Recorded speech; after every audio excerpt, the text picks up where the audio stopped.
Testing my mic, testing my mic. 1, 2, 3.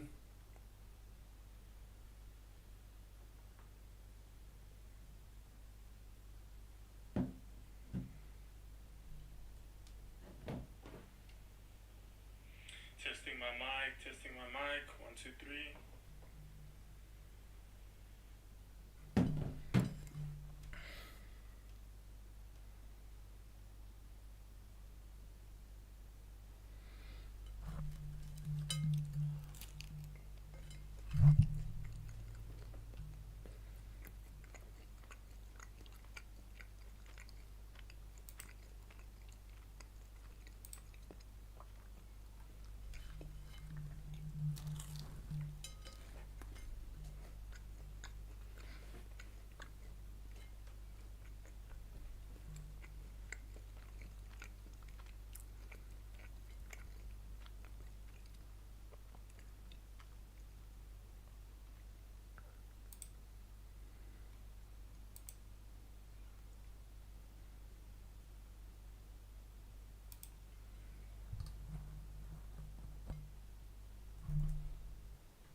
Is someone actually here?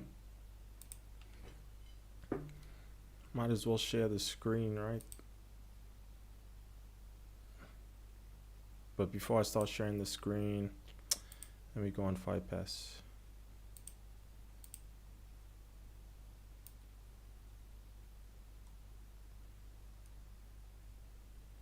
Yo, what's up, man?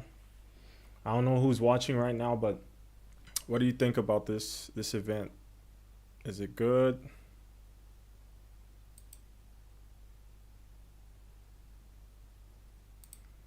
Is it bad?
Yo, what is up? What is up, my man? How come I can't see the chat? Okay. Dogs. Chat. Where's the chat? Anyway. Oh, yes. Fighting nerd mode activated. I see. What's up, man? What's up, man? Now I'm chilled, man. I'm chilled. Yeah, I wear specs, man. I wear specs. I don't have my eyesight's decent, right? But then I just have very sensitive eyes, so like sensitive to blue light. And fighting nerd. Well, oh yes, I read that. He's pulling the Russian link. He's pulling up the.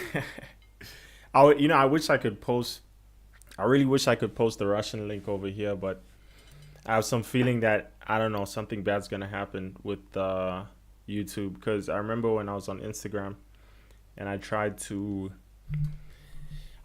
post like comment a Russian link in some comment section and it wasn't allowing me. YouTube is not. Huh, interesting. Oh, I got 3 viewers. This is crazy. Nice. Anything. Anyway, can you guys hear me properly? Do I have 2 or 3 viewers?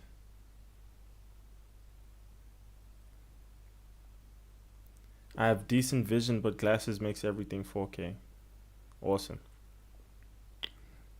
Yeah, you should always. I always recommend people to go get a freaking go for an eye test because you never know how severe your condition could be. Like for instance, I went a little bit late, but I ended up being fine.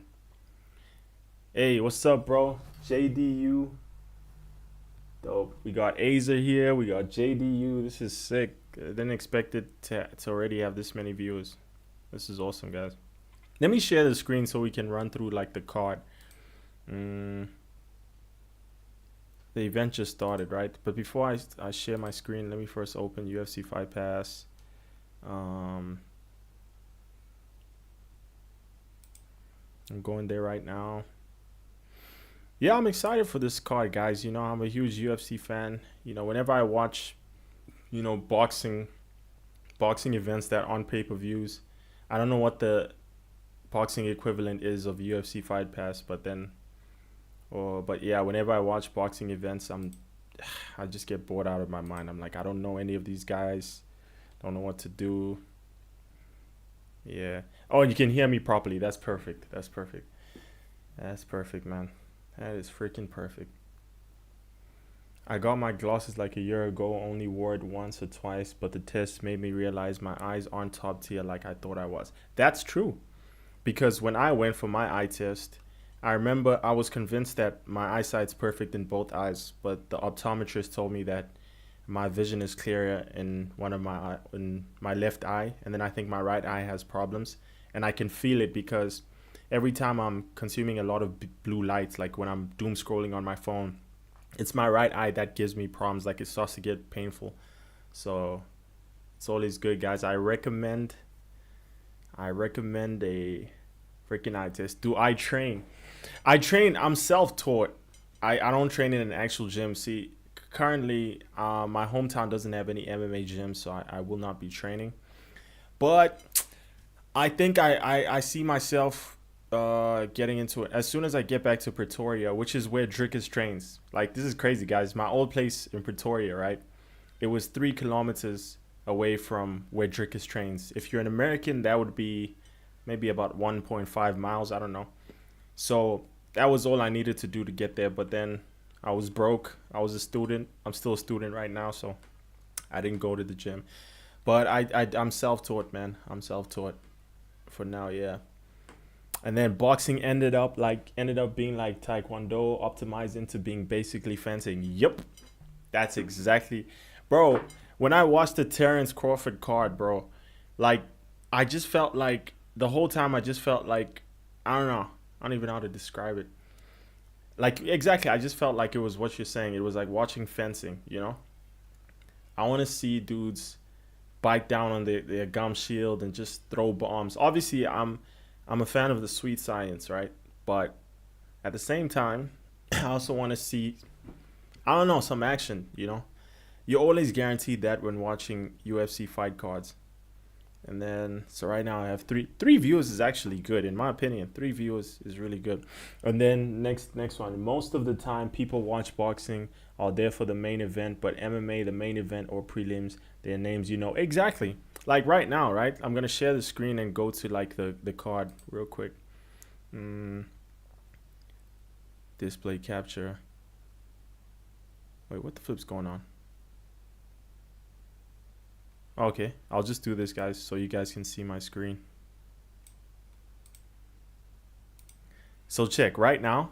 I'm going to the prelims, right? Right now, okay, I'll be honest. I don't care about Melissa Croden versus Tainara Lisboa. I don't care about that. Let's see what it looks like on you guys' screen. Oh, it's way too big. No, let me minimize it. Or maybe, where should I put my... interesting. You know what? Yeah, I'll just leave it like that. So right now, Melissa Croden versus Tainara Lisboa is trash. Like, who the flip cares about that? No one. Azimat Bakoyev versus Yusri Bulgari. That's a fight I care about. How is this the freaking second fight? Guys, you know what? Let me stop sharing my screen and go open UFC Fight Pass because which one is it? Is it display capture, window capture? Or let me do this rather. I think the fights have started. Actually, let me check. But don't worry, I'll be reading the chat while we're watching the fight.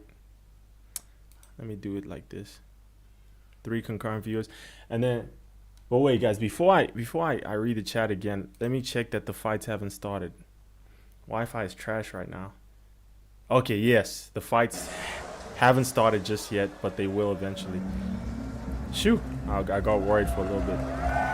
And don't worry guys, I have a timer, right? So how my timer works is, I'll show you just now. But in the meantime, let me reduce the volume on this app. Reduce the volume on UFC Fight Pass. So I'll show you guys how my thing works. I'm gonna read the comments just now, by the way. I'm very new to this streaming thing. So anytime I do this, right, the timer will be enabled. And then, so you guys don't have to worry about not being on track or anything like that. So you guys saw the timer. All right, so let me read the comments, man. Let me read the comments. Most of the time people watch boxing on, oh yeah, I already read that, bro. Creative Fight Club. Fight Club is insane, man. Fight Club is insane. I don't know if I can do that. I'm too much of a pacifist. I'm sorry I have to do ASMR for you guys, man. I did not have supper and it overlapped with this event, so bear with me. But in the meantime, let me figure out how I can read the comments and watch the fights at the same time.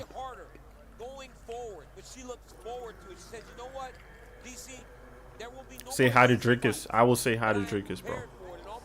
I will say hi to Drickus. I'll tell him Aza 4K says hi.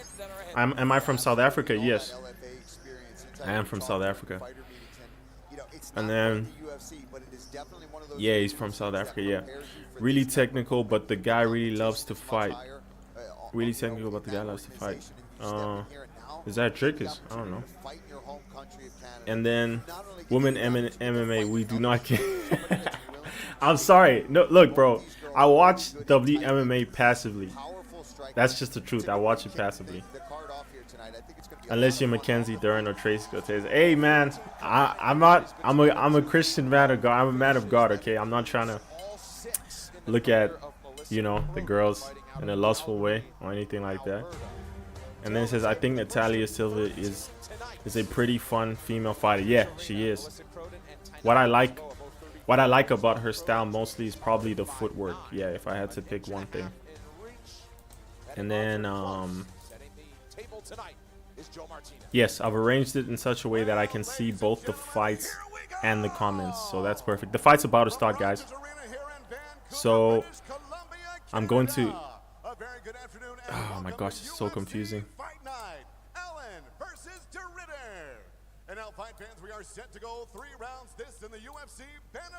All right, I'll let you, as soon as the round starts, I'll hit you guys up. But for now, let me open up my monster.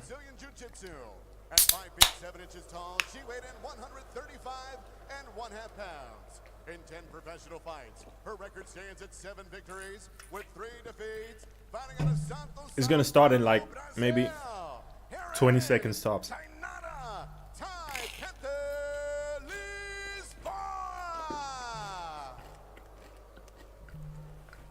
And across the octagon, her opponent in the red corner.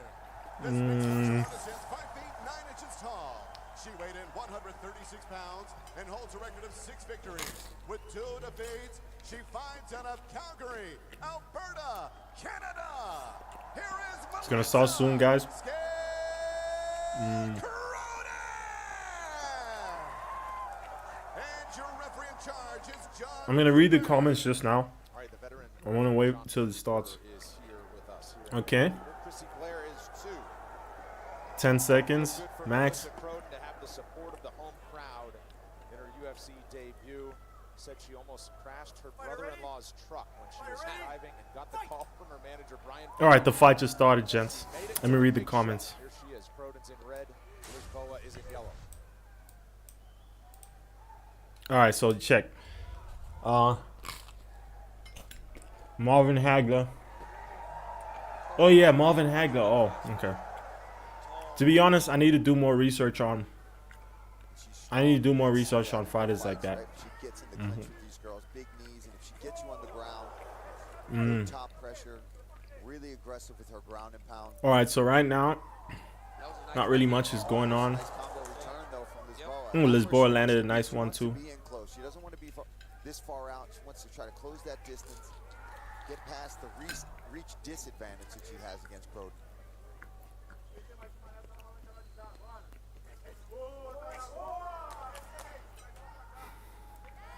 That's the thing with the WMMA fighters, right? Right now, she just threw a really light lead kick to the body, and it didn't really do that much damage, you know? Mind you, this is bantamweight. If this was the male bantamweight division, it would have been a lot more thudding, you know?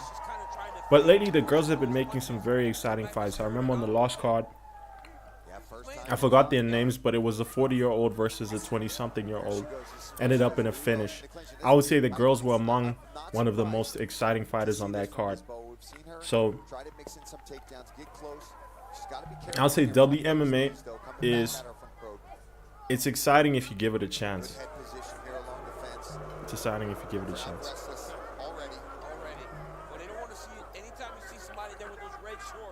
They're going to want to see them winning. But Lisboa is like, hey, I'm not here to play your game. I'm trying to get a dub. Lisboa got a win over Jessica Rose Clark by submission in her UFC debut. That was back in 2023, and then later that year. So right now they're clinching. Oliveras, they throw big shots on the break. Yeah, we've seen Lisboa for her Muay Thai resume outside the octagon. She's done a lot of grappling in her UFC fights thus far. Well, that's one of the notes I have on Guys, I will be done with this tortilla real soon. Then I'll focus fully on the fights, okay? Nice jab from Croden. Nice jab again. I feel like that's going to be money throughout the fight. She's the longer fighter. Just use straight punches. Straight punches beat looping punches all day. Lisboa has to do what she's doing right now. Get in the pocket, clinch, land short hooks. She might be the stronger fighter in the clinch, so maybe that's where she should stay, because striking wise, I don't think any of these girls are anything exceptional. And I'm no expert. I'm no expert. Lisboa will not just stand though. She will continue to try to knee and throw elbows in tight. Am I eating straight bread? Yeah, that's what I'm eating. Yeah, straight bread. So it's this thing I made, right? I put cream cheese in it, as well as cheddar cheese on the outside to make it crispy. Yeah. Nice jab. Oh! Wow. Croden almost dropped her. Okay, I can tell right now that Lisboa is gonna be the fighter that's making this fight boring. She's just gonna continue clinching. And there are only a few fighters who can be exciting clinching, like RDR, Andreas Gustafsson. Ooh, nice uppercut from Croden. As I was saying, RDR is exciting in the clinch. Andreas Gustafsson is as well. Most other fighters aren't. Like even Shavkat, when he faced Ian Gary, he was rarely doing any damage. The clinch was just to stall the fight, you know. So it's a rare talent to be able to be exciting in the clinch. What's good? Oh, Smoking Dope Frazier, I recognize you, bro. What's up? What's up, man? Welcome. I don't even know how many guys are here in real time. It's so confusing. And then that's why I love kickboxing, because straight up CTE speedrun. Oh yeah, I love kickboxing as well. I was watching kickboxing before I started watching MMA. That's the thing. Alright, so the round's about to end. Honestly confused on who's winning, but if I had to pick someone who was doing more damage, it's probably Croden. She's fighting home with those straight punches. Lisboa is clinching, but she's not doing anything. So I gotta give the first round to Croden. Easy. Having a good clinch game is good for MMA 1000%, bro. 1000%. And you learn to appreciate it, you know, the fighters like Andreas Gustafsson. If you found some random boxing fan and made them watch guys like Andreas Gustafsson, Reinier de Ridder, Cain Velasquez, they would think this is stalling, this is boring, but no, these guys do damage, you know.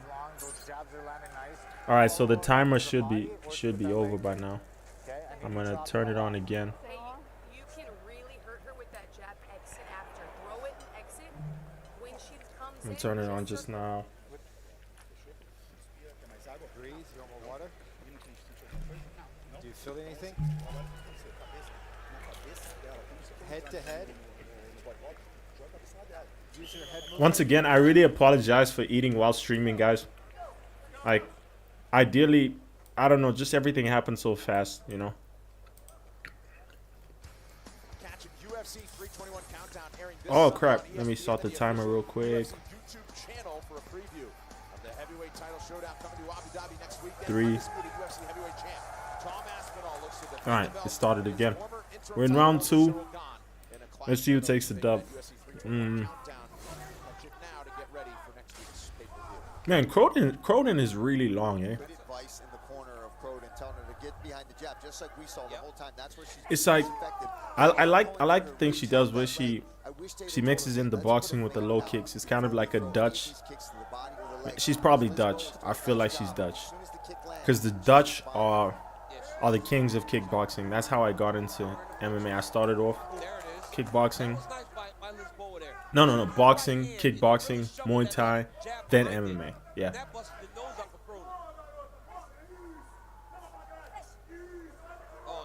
What school am I studying at? I'm studying at an online school called the University of the People. It's actually US based. Yes. And what time is it over here? Over here it's 20 past 10. It's there for her on that right side if she wants to. She's kind of just pushing on the shoulder and then allowing things like that from coming back from Lisboa. Lisboa's nasty in the clinch, man. Those knees and elbows are sick. Get busier with that right hand. Now take it down. Finally, Lisboa gets the takedown. Good job by Croden getting back to her feet. Still double underhooks here for Lisboa. Punching in this position isn't beneficial. Does nothing with the takedown. Lisboa just Yeah, she's just gonna get pieced up on the feet now. She really was doing good work in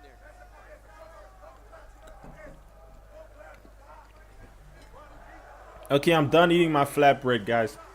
I'm done.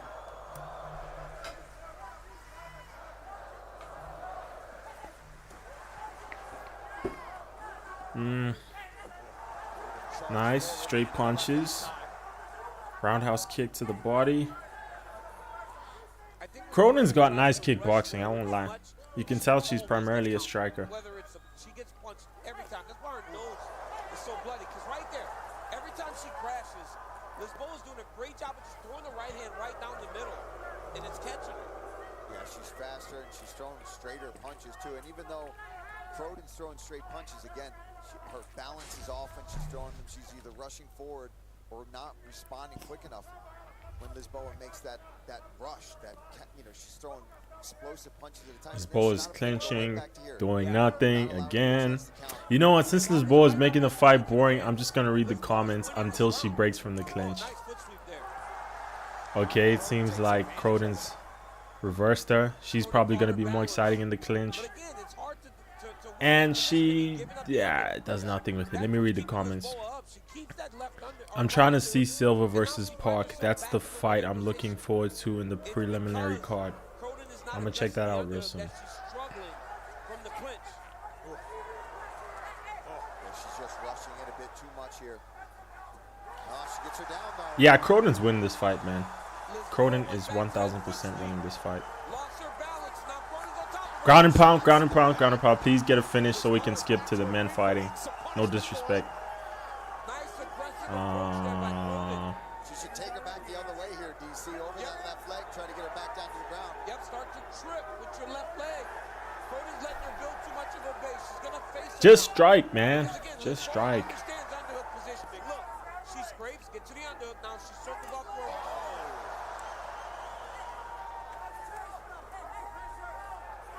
Seems like Croden's got a second wind here. Yeah, she seems to be getting that energy going now. Now she's really finding the mark here. Seems to be the fresher fighter at this point, too. Wow, Croden is fighting a really good fight. Yep, of course, Croden is up on significant strikes. Nice blitz. Ooh, nice from Croden. Oh, she's getting the finish. She's getting the finish. She's getting the finish. She's getting the finish. Come on. Hit the head. Stop hitting the thighs. Yeah, nice. Ground and pound finish. Come on, you're so close. But she's got 29 seconds left, so I'm pretty sure she's not going to do that much damage. Yeah, Lisboa got dropped. She got dropped hard. Short time with 15 and counting on the clock. What a second partner round by Croden.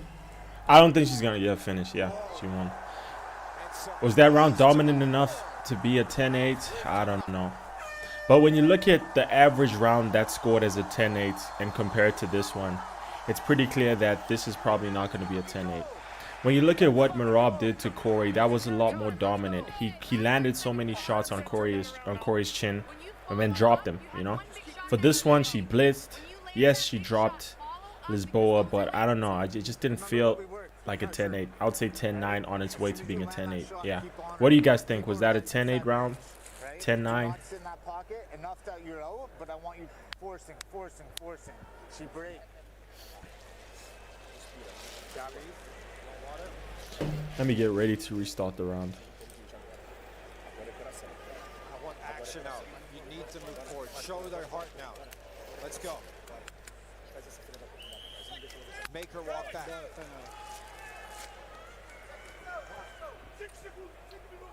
All right, that round's about to start.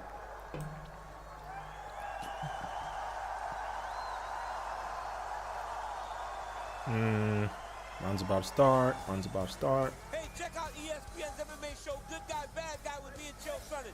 You can watch on YouTube. ESPN, All right, just started. ESPN Plus. You can also listen wherever you get your podcast. That's me and Chill. All right. Monday and Thursday. You do not want to miss it. Nice lead kick. 3 at bantamweight. Melissa Croden picking up. Croden's nice, man. With the striking.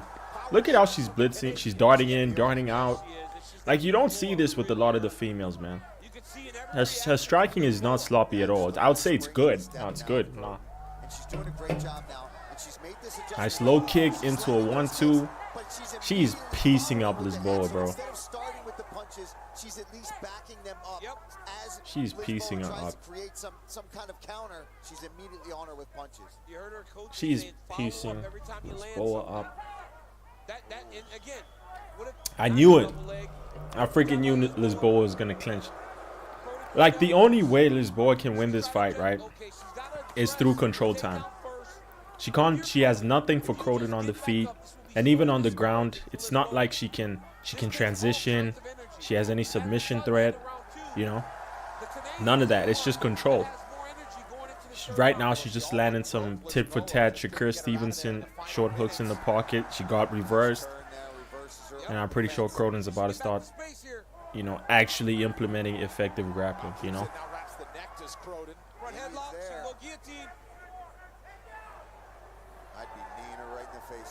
Men and women fighting each other. You guys are nuts. You guys are nuts.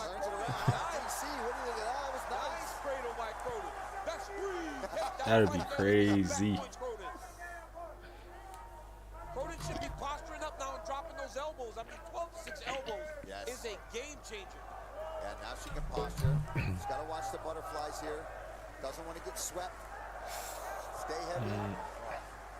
Just bullying Lisboa now. 3 minutes to go around 3. Got to watch her arms still. Yeah, but now Daniel Cormier is talking about arm bars. Come on, guys. We're not going to see any arm bars. Let's be honest. Croden is a kickboxer. Lisboa is a control time merchant. Croden's going to win. 100%.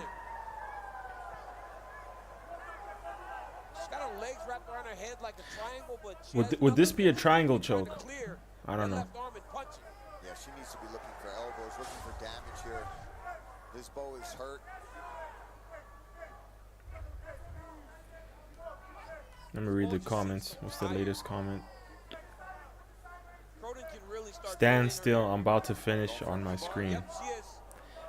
What the heck are you talking about, Raisin or Razin? Right here, just Mosh. maybe Welcome, a by the little way. This is the first comment I'm seeing from you. Back around just like that. Exactly. Ground and pound, ground and pound. Let's go, let's go, let's freaking go. Finish her. 6 wins by TKO. She's no stranger to it. Yeah, she's very good at this position when she gets on top. Oh, she is so aggressive, man. I love watching. She's dropping elbows though, Paul. Like there's a lot Talking of about chances for elbows. talking in about this crazy. thing. Daniel Cormier has Cronin is aggressive, man. She's deathful big, speech strong, bubbles physical. where he And when she chooses gets from. opportunities to damage, Interesting. she goes all out on it. Oh, can she get to the mount? Half She guard had there. it. She missed it. She had the All mount, right. missed that mount Is she chance. going for? I think it's still open there if she wants to. She can Oh, slide it's a out wrap. there. It's a wrap. Start looking for elbows from this position. I just don't know that she wants to mount her. She just wants to beat her up. Cronin's gonna win the fight, man. Cronin's gonna win. I mean, just the grind that she put on Lisboa is crazy down the stretch. Oh, she got a crucifix.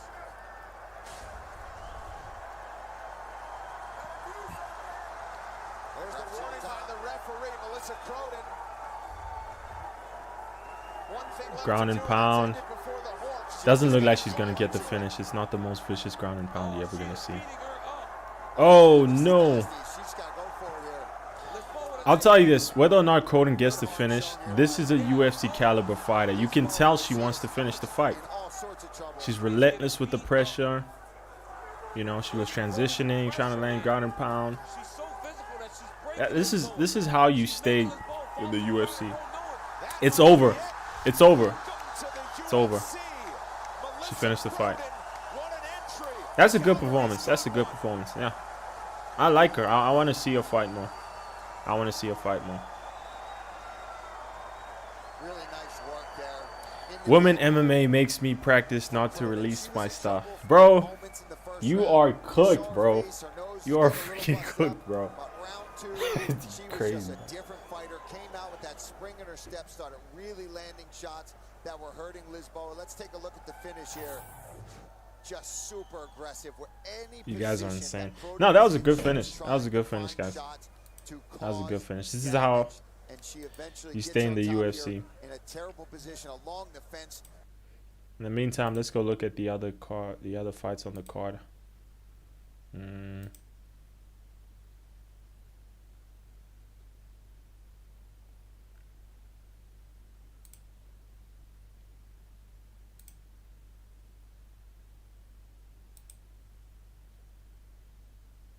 Let's look at the other fights. I'm gonna share my screen just now. Hopefully, it doesn't show UFC Fight Pass, because that'll be very annoying. Okay, now we're good. We're good. We're good. Let's see what it looks like.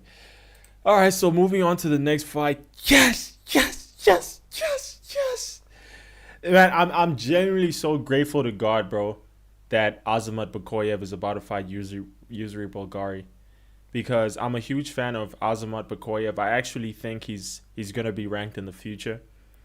As far as Yusri Bulgari goes, I'm not too sure, because we haven't seen much of him in the UFC. He did beat some undefeated prospect in the DWCS, but other than that, he hasn't really proven himself in the UFC, not properly. And I guess this is going to be a test for him, you know. It's pretty clear that the UFC doesn't value Yusri, because, I mean, just look at him, right? You have a former Glory Kickboxing. I think he was a champion. If not a champion, he was a contender, right? Not the most exciting, but he's definitely skilled. He's a good kickboxer from the Netherlands. 6'6". He's crazy long for the division. He's huge. I don't understand how this guy makes middleweight, you know. It makes no sense. It makes absolutely no sense. His reach is it could be longer for someone who's 6'6". I think Izzy has an even longer reach than Yusri. But you can tell it's kind of like they're feeding Yusri to Azamat, right? Yusri could very well beat Azamat, but I just feel like if the UFC really valued Yusri, They wouldn't have fed him to Azamat. It just doesn't make any sense, you know? What do you guys think? Let me know. What do you guys think? Let me go read the comments.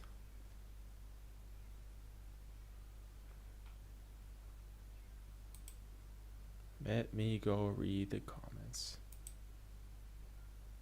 What's annoying is that I don't know how to make this thing just show what it needs to show, you know? But it's chilled. I'll read the comments right now. The reach is crazy. Yeah, bro, it's crazy. Always good to start the card with a bang. 100%. 100%. That's probably why we're getting Yuzri versus Azamat Bakoyev. And then Raisin, that's crazy. I don't know if it's Raisin or Raisin. I'll just say Raisin because that's easier. Raisin is an example of what MMA does to humankind. 100%. 100%, bro. Dude's crazy.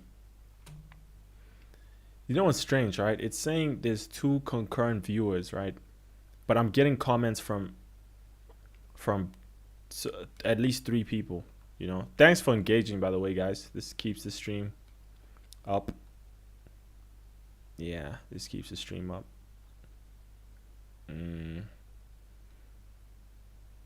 Yuzri finger goes crazy. Now he's talking about Yuzri's fingers. This dude is crazy.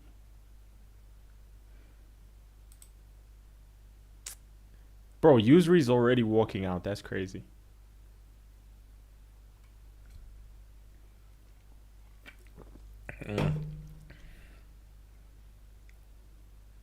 I hope this thing is not sharing UFC Fight Pass. Okay, it's not. Oh, okay, I see.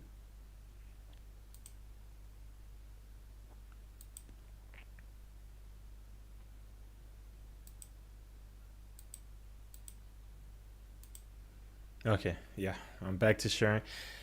So yeah, Yuzri's gonna fight real soon. I'll let you guys know exactly when it starts. So who do you guys have winning this fight? Yuzri or Azamat Bakoyev? Let me know in the comments. Crazy how I was dissing women and then the match proved me wrong. Yeah, bro. That's what I'm saying, bro. WMMA, you just have to give it a chance. Like if you give it a chance, it won't disappoint. That's what I've noticed. Like because from the last 2 cards, I can say those are the only ones in recent memory, right? The WMMA fights have been good. Like the one we just watched right now. You know, Lisboa wasn't really doing too much. He was like a control time merchant, but luckily the UFC matchmakers knew what they were doing. It was kind of like she was the sacrificial lamb. Lisboa was the sacrificial lamb for Croden, you know? Because remember, the UFC it's a business at the end of the day, so they have to make entertaining fights, and yeah. I wonder if UFC fighters turn gay when they fight. I don't know why you'd wonder that, Chadson. I don't know why. I try to give you the benefit of the doubt, and I try to like consider like, is this guy onto something? But he's not onto something. You guys are crazy, man. All he's bet on the Russian. Yeah, 100%. 100%. I agree. Now Azamat Bakoyev's walking in. That's great. That's great.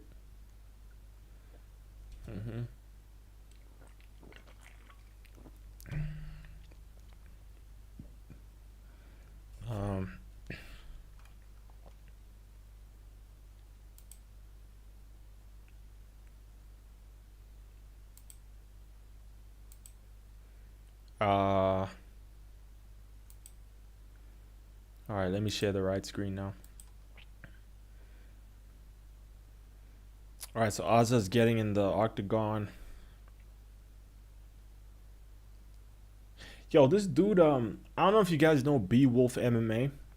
I'd say he's one of the best MMA YouTubers right now. Extremely underrated. He only has like maybe 1,000 subscribers, you know.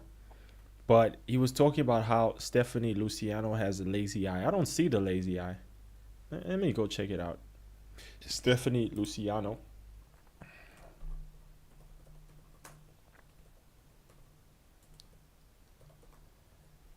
I don't see what he's talking about. Okay, yeah, he's right. He's right. He's freaking right. She definitely has a lazy eye, bro. Low key. Maybe not in this picture, but in this one over here, you can kind of see it. It's not like I have a brother who has a lazy eye, right? It's similar to this. It's not that obvious, but you can tell it's kind of lazy. Yeah. He's right. Let's see how far they are now. All right, guys, the fight's going to start real soon. So I'm getting ready to...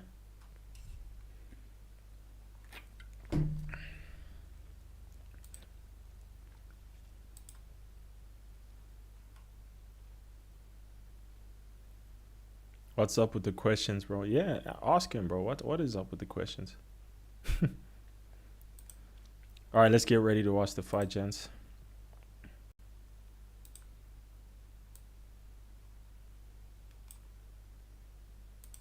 Athletes inside the octagon. For the introductions, here's Joe Martinez. All right, they're doing the introduction. We are set to go with the next fight tonight. 3 rounds in the UFC middleweight division. Introducing to you first, fighting out of the blue corner, a striker standing 6 feet 6 inches tall, weighing in officially 185 1/2 pounds in 11 fights. His record stands at 8 victories with 3 defeats. He fights out of Amsterdam, Netherlands. Yusri Burgari.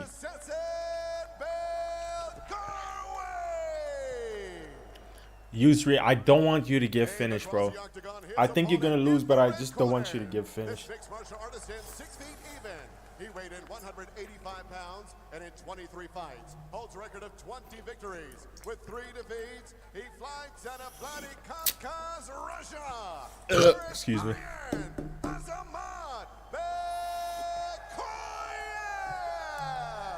All right, guys, fight's gonna start real soon.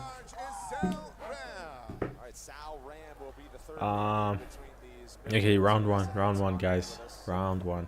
The Netherlands gets the main event fighter walking last tonight, Reinier de Ridder, and they also get to support Yusri Belgarwi, 31-year-old out of the Netherlands. Buddy, you ready? Stefan Struve, front and center, UFC, a heavyweight veteran. He knows something about being a tall. All right, the round started. Belgarwi's in white, Makoyev is in red. Are you kidding me? It's dude. Azamat is he's trying to clinch. Yeah, he's trying to clinch with Yusri. I'm telling you, man, Yusri has nice straight punches. You know, I don't think Azamat is part to victory is to strike with him. I'm telling you, he needs to clinch. Oh, that was a nice overhand. Shoot, Azamat's got his foot on the gas, bro. Azamat has got his foot on the gas. He's fighting even more aggressively than nice lead hook. He's fighting more aggressively than Marco Tullio was. But I'll tell you right now, Yusri is ahead on strikes. He's landing the low kicks, you know. Wow, Azamat's trying to get in the pocket. Oh, nice overhand. Azamat, oh my gosh, bro. Yes, finally, he got the clinch. He went for the single leg. I don't think he has the judo to take Yusri down from here. He's gonna have to make it a very dirty takedown. Nice, and he scored it. Wow, using judo. I stand corrected. But then Yusri gets back to his knees. All right. Let's see what he does with this. Belgarwi was in the corner of Alex Pereira, UFC 320 just weeks ago. Okay. That squad under Glover Teixeira. Pretty good by Yusri. This is pretty good.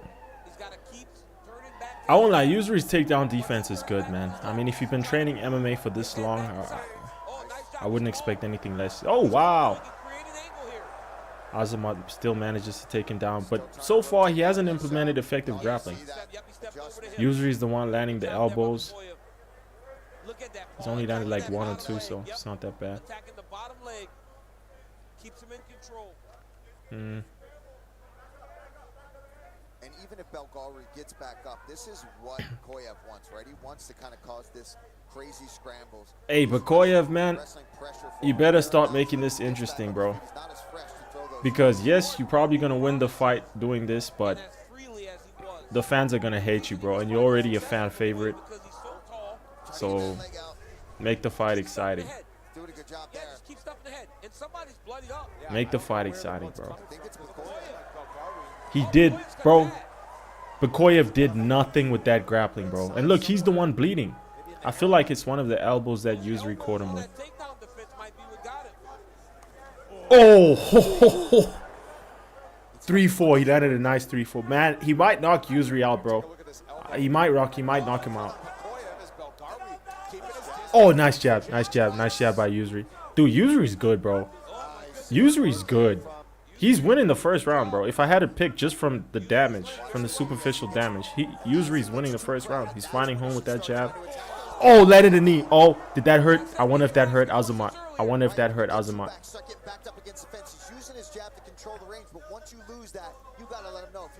Oh, man. This fight is so good. Yes, and Paul, guess what? Every time he defends, Bakoyev gets a little tireder and a little more discouraged. Like, this is not what this was supposed to be.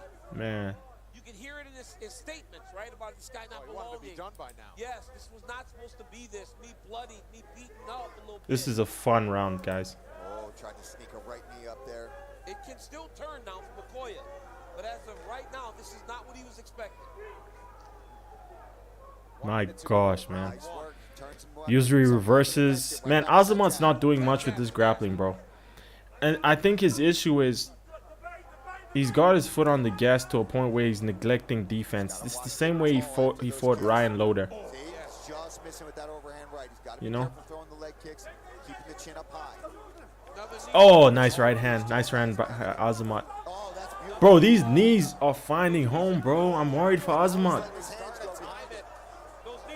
Oh, no. Oh, no. Yusri landed a nice right hand, bro. Dude, he might get the finish. Nah, bro. Azamat, just fight on the back foot for now. You've already lost the round. You've already lost the round, Azamat. Nice overhand. Man, oh no. Did he drop him? No, that was a takedown. It was a takedown. Okay. Yeah, Yusri won the first round. Clear as day. Yusri won the first round. Clear as day. He was fighting home with the jabs. And according to the stats, he outlanded him by almost, I don't even know, 300%. He landed 300% as much strikes. So I could be wrong. According to the stats, you know, the stats are always incorrect. All right, let me read the comments right now. Yeah, that was a fun round, fun round one.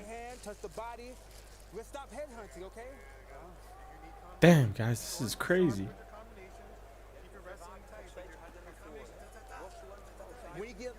When you get in the legs, when you get in the legs, bring your hips in, all right? Keep your hips in. Let's try to get the finish faster. Get off your knees. Come on.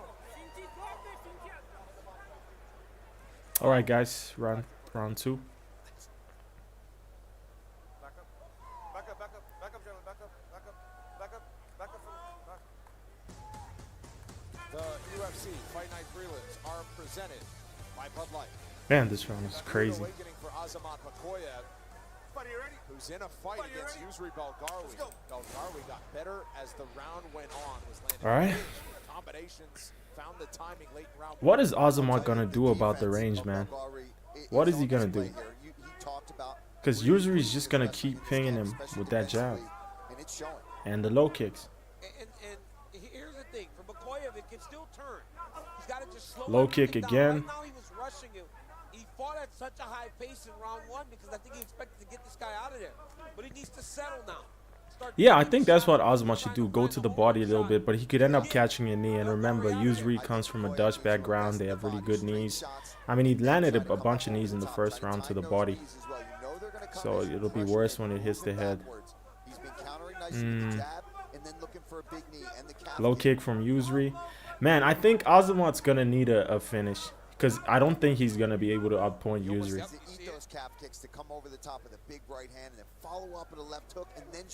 Oh, he missed that overhand. And he's gassing, bro. Azamat's gassing, bro. Azamat's gassing.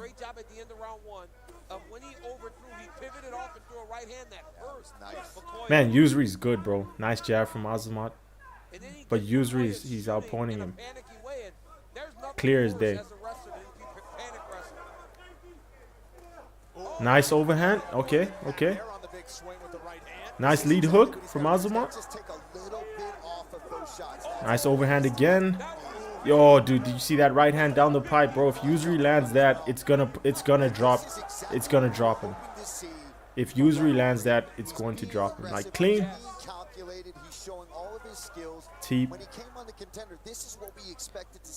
Oh man, you can tell Azamat's looking for a finish. I don't think he plans on outpointing a kickboxer like Usry with all the physical advantages, that being the reach, the height, the experience in striking.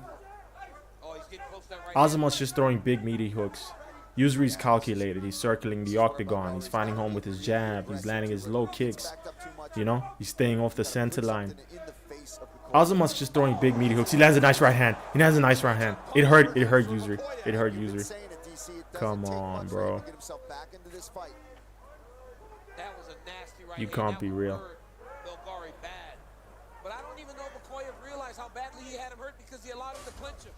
DC's right. Azamat Bakoyev had Usry hurt real bad with that right hand. He should have just kept on wailing on him. Guys, I need to find a way to be able to read the comments while watching the fight. I'm just a bit new to this, but I'll figure it out.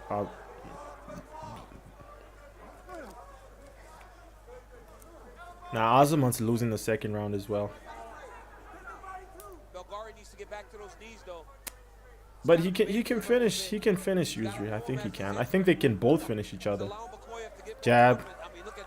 Usry just landed 3 jabs in like 4 seconds, bro.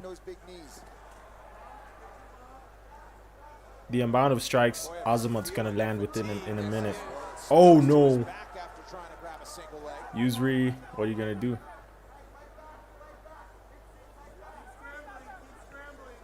Try and give him a piggyback.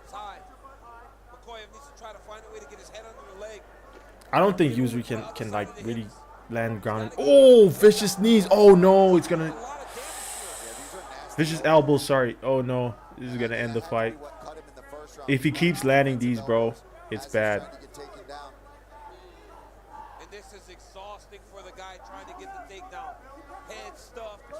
Okay. Azamat should just stop wrestling, bro. Like he's not doing anything with this. He's basically doing what Torres Finney did to Valentin. To Robert Valentin.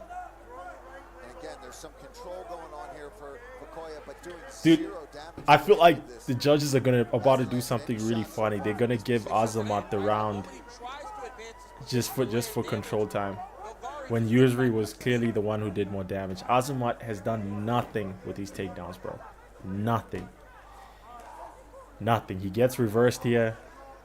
Yep. Then Usry is probably gonna land. Oh no, man. Azamat. Oh, elbow.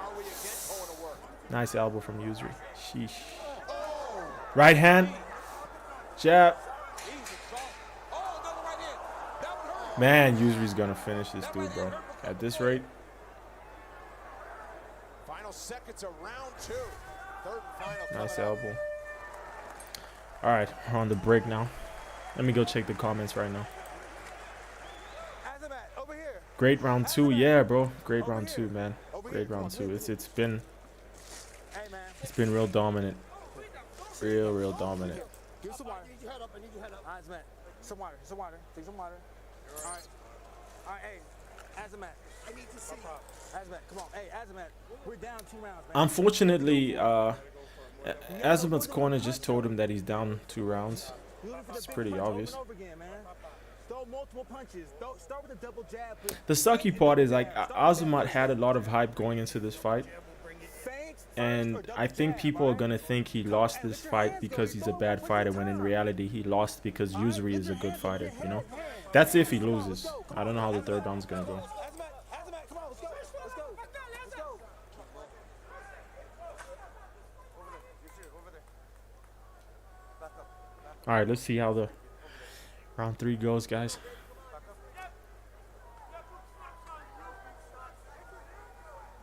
Welcome back. 2 titles on the line next Saturday. Pick your side, get your gear, and support your favorite fighter at UFC 321. Shop the full event collection online at UFCstore.com. All right, round 3, gents. QR code on your screen right now to start shopping. 3rd and final round. The Pokoyev corner trying to will him back into the fight. He is feeling it. Azamat needs a finish, bro. Azamat needs a finish. He's gassed. Yo, dude, the jab, bro. Yusri's jab. He got great direction from King Mo. Nice tee from Yusri. Nice jab again. You got to go throw multiple punches. That's what McCoy has been trying to do all fight. He's trying to find the right hand without throwing something in front of Oof, it. Right nice now, right hand. Oh, nice lead hook. he's about to finish him. Nice right hand. Nice jab. Nice right hand. Nice right hand. Oh, he's gonna finish him. He's nice jab. Nice right hand. Nice jab. Yusri is fighting aggressively. Right hand. Uppercut. Right hand. He's gonna finish him. It's over. It's over. It's over. Please stop the fight. Man, Yusri's good, man. Yusri Bulgari is worth all of the hype, bro. I don't, judging from this performance, I'm pretty sure the UFC regrets, signing him this late. They missed out on a lot of exciting fights, man. Round 3. Round 3. And it's over. My gosh, man. My freaking gosh. He just kept on landing a jab and then a right hand, jab, right hand. I wouldn't even call it a 1-2 because it was a bit delayed. 1, 2, then a delayed 2. Oh my gosh, man. Oh my gosh. Yo. Your stream is way ahead of mine. Yeah, bro. That's the problem. I think it's a huge delay on Instagram, right? Even MMA Guru experiences the same thing. It's just there's always like a huge delay because I'm watching the fight on UFC Fight Pass, so that I don't know.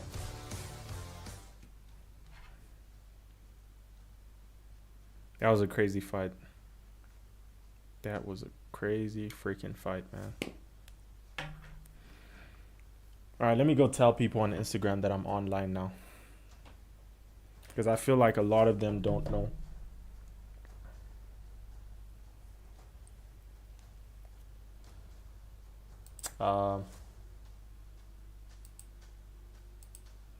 How do I tell them that I'm online? I'll have to take a pic first. Pic of my Instagram.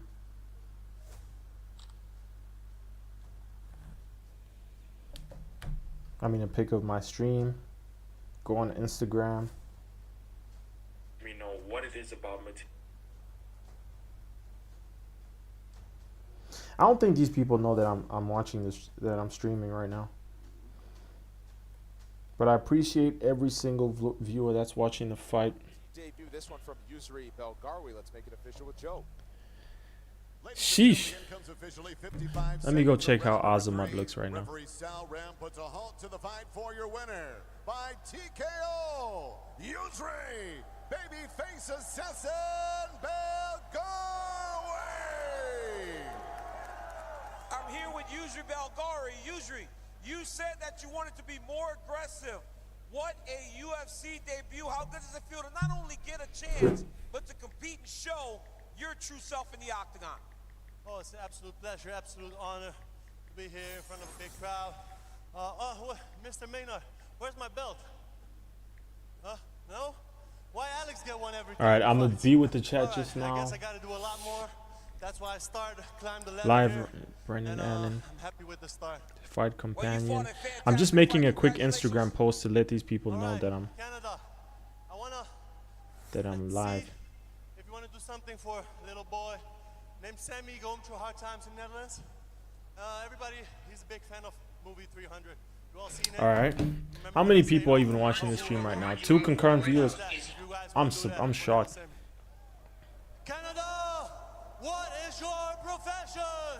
Ahoo, ahoo, ahoo. Congratulations to Yusri Belgari.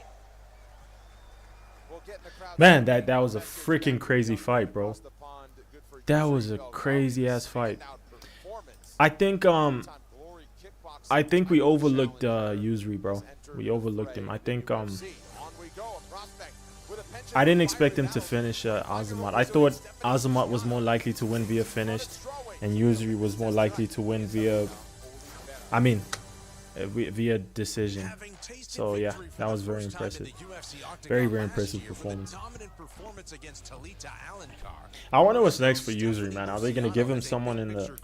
I don't think he's gonna get a ranked opponent just yet, but I think it's only a matter of time before he gets a ranked opponent. Maybe they'll give him 2 more unranked fights because Azamat Bakayev came off with 2 victories, so he was probably on the outer layer of the top, the outer layer of the. He was right outside of the top 15, probably, yeah. And securing her first UFC victory is the mission tonight in Van City. Coming up next, Stephanie Rondinha Luciano battles Havana Kenodi Oliveira.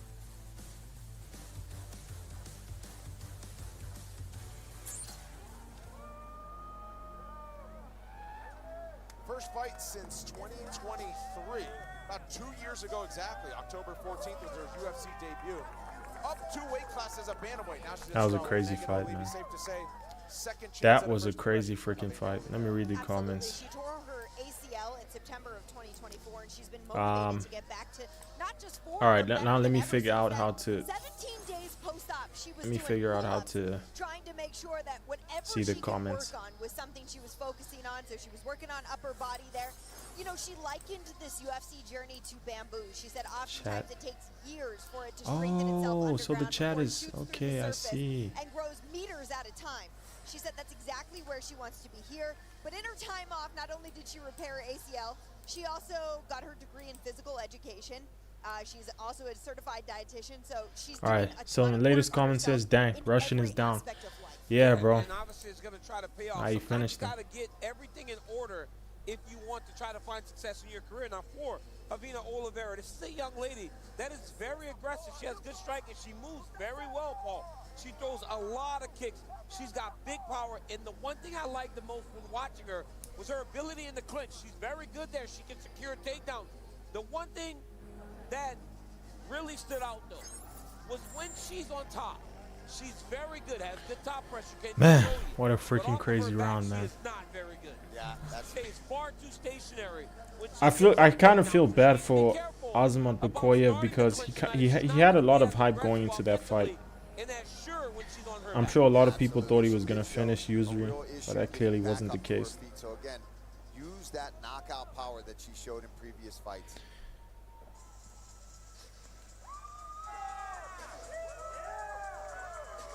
Stephanie Luciano on the other side has been a barrel. All right, so notice really intense. 25 years old in her 3rd UFC appearance, and she wants to flex. Now we're about to watch that she has on Oliveira, even though Stephanie Luciano versus Rivera Oliveira. To be honest, I'm not really a picks channel, guys. Like I did not study these fighters at all. I know nothing about Stephanie Luciano. I know nothing about Rivera or Oliveira. So I cannot give you a pick on this fight. We'll just watch it. We'll see how it goes. Danny Barlow, I know of him. Jordan Santos. I need to study more film. I know Bruno Silva and Hyung Sung Park. Who do I think is going to win this fight, though? I don't know. I would say it's almost evenly matched, but if I had to give the edge to anyone, I would say Bruno because of experience, but On paper, I think Young Sun Park looks a lot more skilled, you know, in the striking department, right, that is. But I guess let's focus on the current fight. Stephanie Luciano versus Ravena Oliveira. Alright, so yeah, man picked Bekoyev, but so happy for Belgari. Yeah, bro. I picked Bekoyev as well. I really did think he was going to pull it off, but clearly Yusri was the better fighter, you know.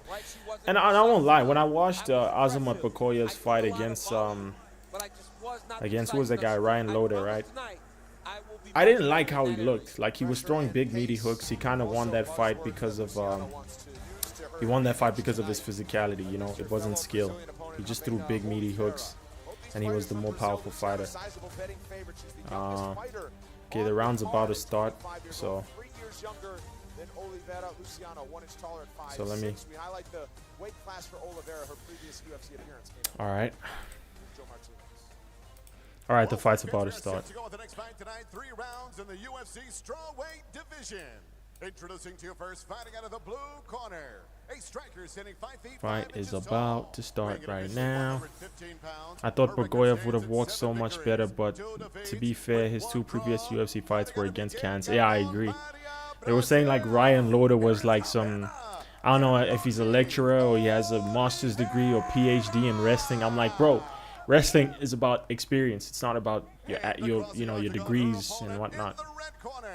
A Muay Thai fighter standing 5 feet 6 inches tall. She weighed officially 116 pounds and holds a record of 6 victories, 2 defeats with 1 draw. All right, so we're about to watch Stephanie Luciano versus what's his name. Round's about to start real soon. Man, I wonder what's next for Azamat, bro, because the dude was an aura merchant. He really was an aura merchant. He can regain his aura though. It's not like he lost to a can. Usually Bulgari is a former Glory Kickboxing either champion or contender, so no shame in losing to him. Alright, round 1 just started.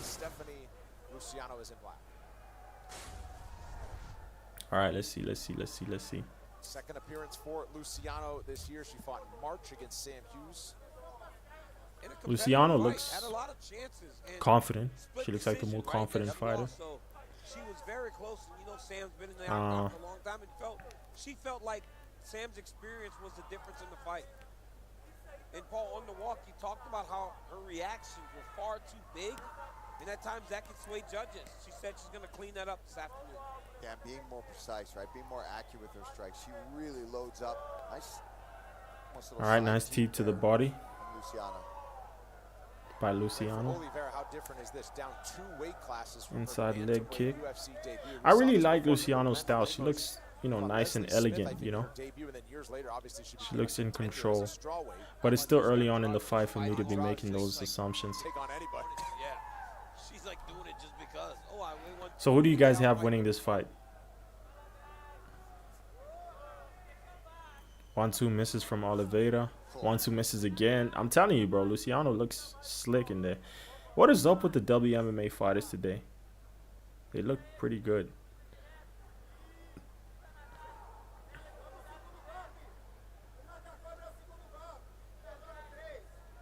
All right. Not much is going on right now. I guess they're making reads.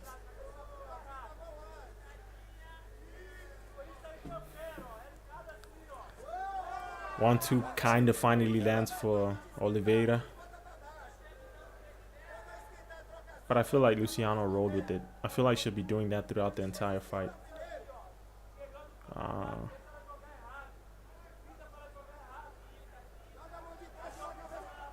The one thing Luciano can't do, though, Paul, while chasing precision and a cleaner fight, is avoid what's made her her. And what's made her okay. The one landed when she threw the 1-2. She's allowing for Oliveira to get out ahead of her. Inside leg kick from Luciano. Heavily on her kicks right now, which is fine. Low kick from Luciano. Do some damage, but then you got to get in there, and that's where she really starts. She does a beautiful job of rotating into that left hook that she throws, and it starts with that right hand. So keep an eye out for that. If she misses that I guess bit. Oliveira's favorite weapon is a 1-2. Luciano's a lot more dynamic, but she isn't really finding home with anything at the moment. She was looking good in the first half, though.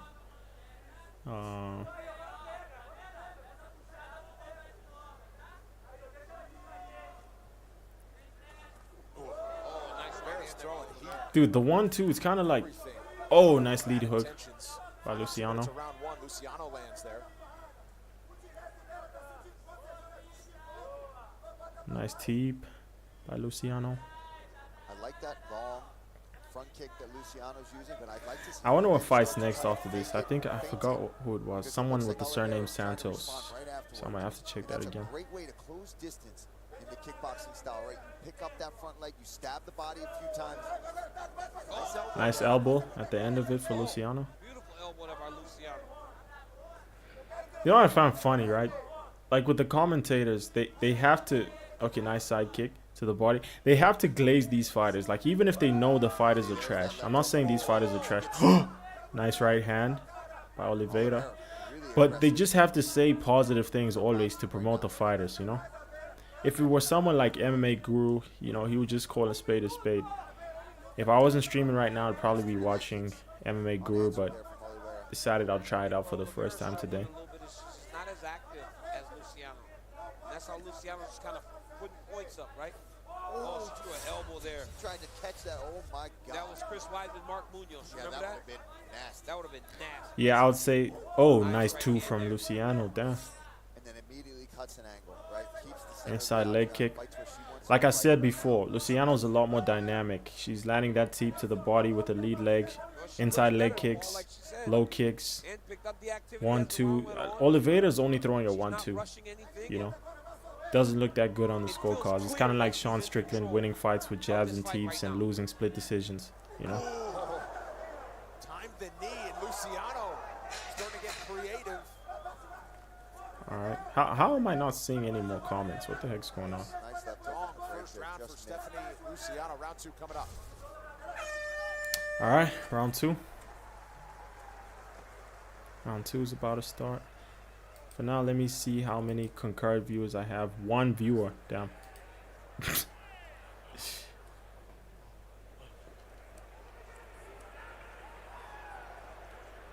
Você tá esquecendo da panturrilha, porra. You're forgetting the Chute na calf kicks. panturrilha e volta brocando. Calf kicks and come back. Tá, beleza. Se não achar a distância, vai ter que bater. If you can't find a range, you Beleza? gotta Na hit her. dúvida, a gente perdeu o primeiro round, beleza? We may have lost the first round, okay? Não quero ela pensando, quero que você ataque mais. I don't Usar want you direto, thinking, joga o terceiro attack golpe. more. Atenção, ela tá jogando direto de encontro. Entendeu? She's throwing Você tem the que jogar cross direto, sempre virando a cabeça when pra you're cá. coming in. Tá? Era mesmo pra ir pro chão? Não. E puxão é grampola. Então quando você sai do jab, sai e pega o seu Move direto. out of the jab. Fica, ela joga. Fica mais, fica mais, você tá meio Feint bucal, more. tá bucal.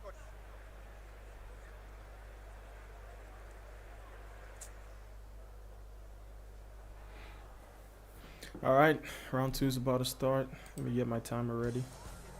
Check out ESPN's MMA show, Good Guy, Bad Guy, with me and Chael Sonnen. Watch us on ESPN. All right, round two started. ESPN Plus, YouTube, and listen wherever you get your podcast. Chael and I every Monday and Thursday. Paul, don't miss the show. I am just seriously laying this. I gave the first round to Luciano. Every single week. I just feel like she did more damage. Don't miss it. Be sure to tune in. I never miss it anyways, DC. Thank you, bro. Thank you. You can even turn it on and not even listen. Yeah, just give me that stream. Give me the credit. Well, Luciano promised a variety of weapons. She's All right. thrown at Oliveira, and she got creative, especially during the second half of the first rounds. I think what's most important is that she said she would be more like she would fight cleaner. And she has Inside leg much kick from cleaner than she Oliveira. did in the Sam Hughes Oh, fight. nice oblique In the kick by Sam Hughes fight, Luciano. at times, she was leaning Nice all chat. the way I back, really like trying to Luciano's punch, style. and it looked like Sam I was really hitting do. her, when she wasn't. And She I must believe come that from by like a treating everyone else, kickboxing she's background or showing something. A real display of her skill set. She landed a beautiful knee there on the entry. Yeah, I like how she stepped back into that too, creating that distance to land that knee.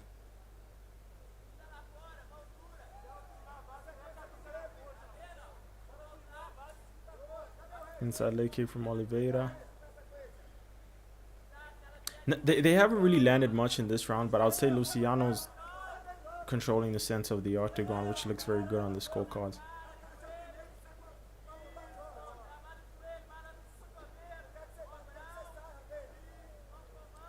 They work along the fence with Luciano outside position, alongside Paul Felder and Daniel Cormier. Megan O'Leary on our broadcast crew tonight. Brendan Fitzgerald coming to you from downtown Vancouver.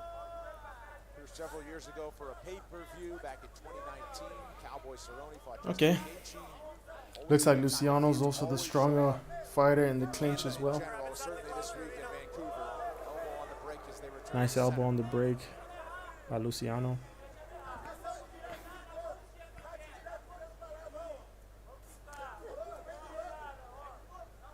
Oliveira just having some trouble really finding the right distance to land her strikes. Luciano doing a good job staying out. All right, the second round's pretty uneventful, honestly. Not coming that close right now, having trouble really getting her rhythm, getting her range. And every now and then, Luciano will throw a strike and also shoot. I don't even know if she really wants it, but just to mix it up. Don't have any viewers right now, but it's fine. Luciano just seems to be seeing every attack coming from Oliveira and being able to dodge it. Axe kick there. Continues to reach into the bag of tools and pull out something different. You know you're loose in there when you're throwing axe kicks. She's seeing everything, man. And then landing Low kick from Luciano. Another one. And she's throwing like 2 and 3 leg kicks at a time. And Oliveira just doesn't have any answers. And you see when Oliveira, even there, all these punches, they're not coming close. Well, Paul, that may be the difference, right? In fighting at 135 and coming down. Yeah. And dealing with someone that's just naturally smaller and might have a little, just got a speed advantage. 27 leg kicks landed for Luciano. Here comes another one. Inside leg kick from Oliveira. Every time she gets Oliveira, just kind of watching. Nice jab from Oliveira. Luciano tried to counter but missed with a flurry. She puts these little feelers out there, little level change, little bounce in her step, little hip check, little knee up the middle. She's keeping her guessing, and then she'll go with the aggressive shot. She's keeping her range. She's always moving. Nice kick to the torso by Luciano. And then re-engages with her. Nice side kick to the body. And once again, she's controlling the center of the octagon. They both landed 2 on each other. Oliveira's one gets more of a reaction. What are these significant strikes, bro? Luciano, 43 compared to Oliveira's 14. Aren't they having like even striking exchanges? I know Luciano won the first round, but still, come on. This is ridiculous. And Oliveira is loading up, man. Everything is a big load up. She tries to throw a big left hook into the right hand, and she's making it far too easy for Luciano to see those. That's beautiful right there. Nice takedown by Luciano. Right underneath. She was on her hips before she could even react. But that one she won it. She was aggressive with it. Whereas before, it kind of would just fit in, get the clinch, work along the fence for a little bit. But that was an aggressive blast double leg straight through her. Okay.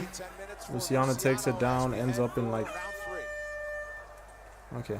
I think Luciano won that round.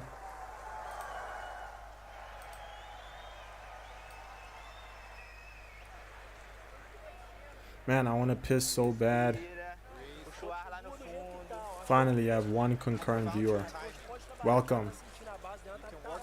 Welcome. So right now we're watching the WMMA fights. It's not that exciting, but it's the best we can get. Luciana has some pretty nice kickboxing. Her style is very elegant. Not just for a female, I think just in general. She has a very elegant style. She might come from a kickboxing background or something. Or some striking martial art. I don't know what it is. So far, she's winning the round. She's a lot more dynamic. Throwing teeps to the body. Low kicks. Her boxing is looking good as well. Oliveira's only landing 1-2s. That's it. And then in the last round. Oh yeah, let me start the timer. Timer's about to start. Can the fight just start already? Alright, round 3. ever dangerous. Brendan Allen, part of a Hey man, I love your posts on IG. Keep it up. Thank you, man. I appreciate that a lot. I will keep it up, man. I will keep it up. Means a lot, man. Means a lot. Inside leg kick from Luciano.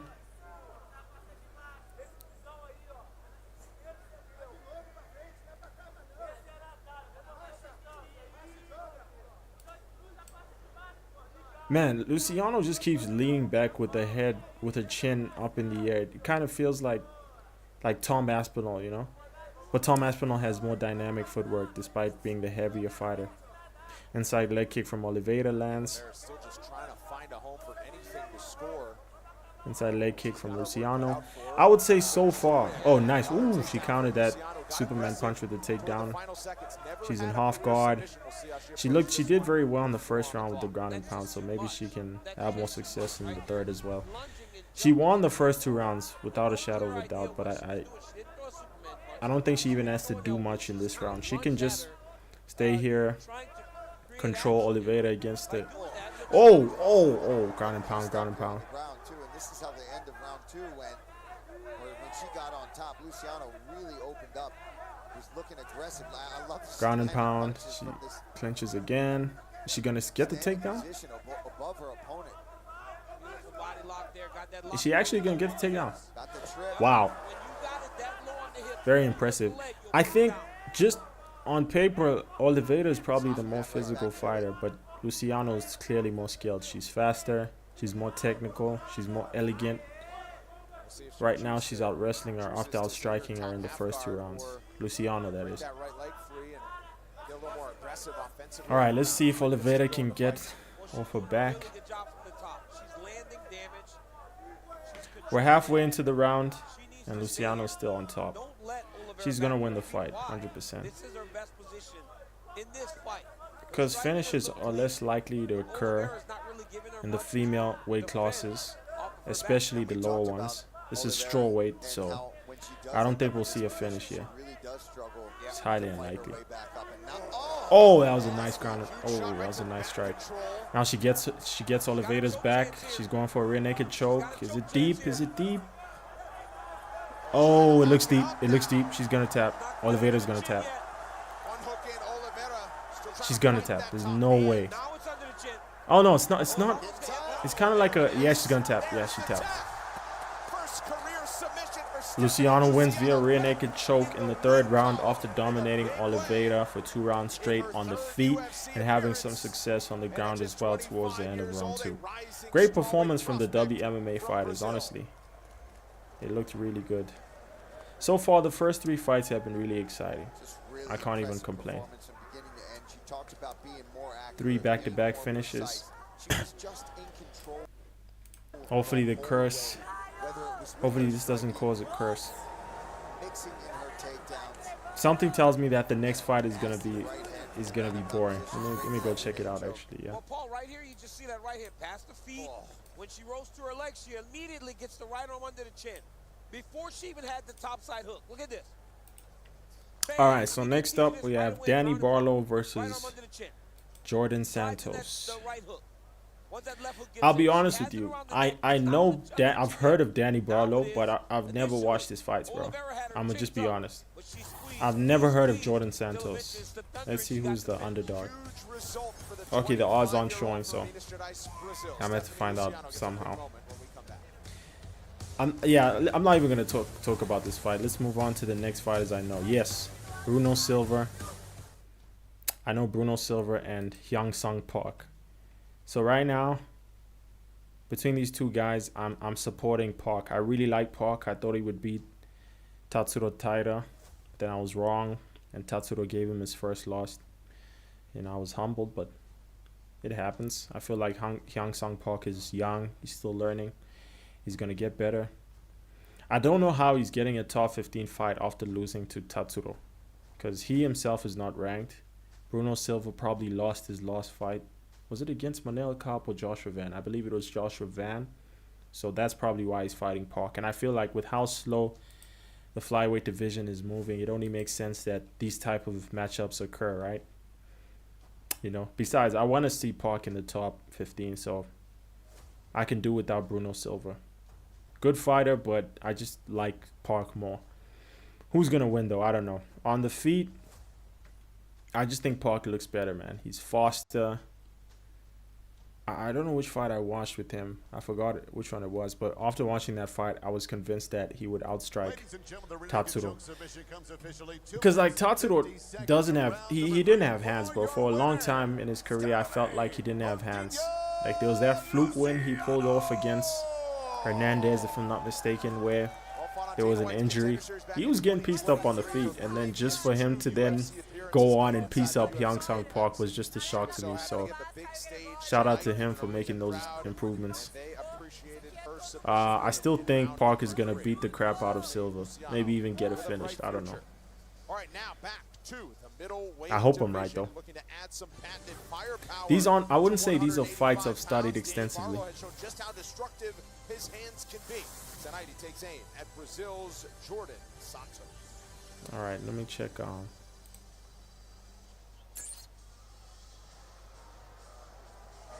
One concurrent viewer. Oh, that's sick. That's sick. Shout out to whoever's watching this right now.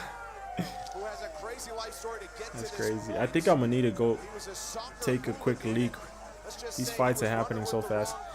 Whoever is watching, I'll be right back. I'm just gonna pee quickly. From the favelas of Brazil doesn't even begin to describe the humble beginnings of this man. So Paul, he doesn't want to squander this opponent.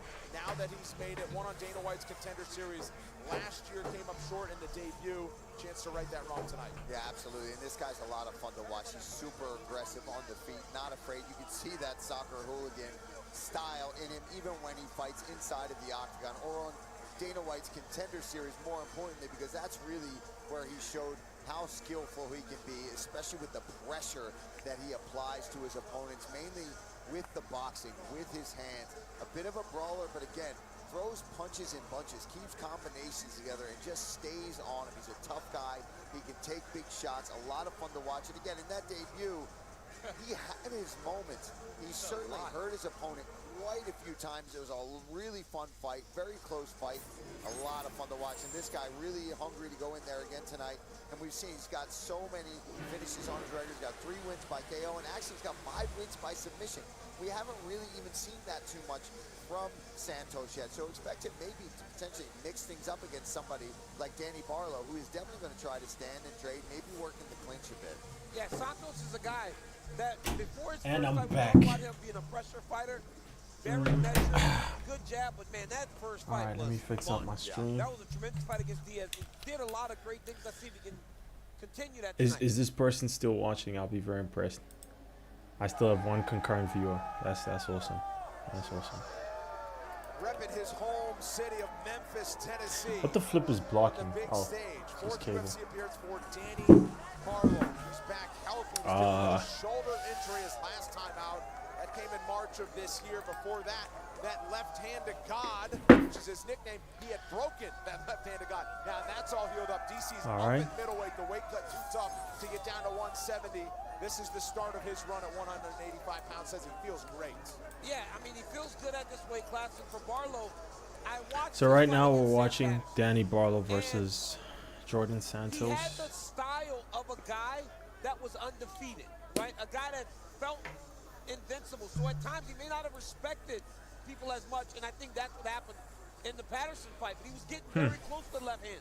This guy has tremendous power. Who do I have winning? And he's I'll very just pick smart Danny with the Barlow way that he because throws the left hand. he just looks like he's I gonna know a lot win of times you this see a guy that has knockout power, they just kind of throw it middleweight left. bout. I'm glad it's a middleweight bout. I want to see powerful To set you up strikes. to land the left hand that has ended so many fights.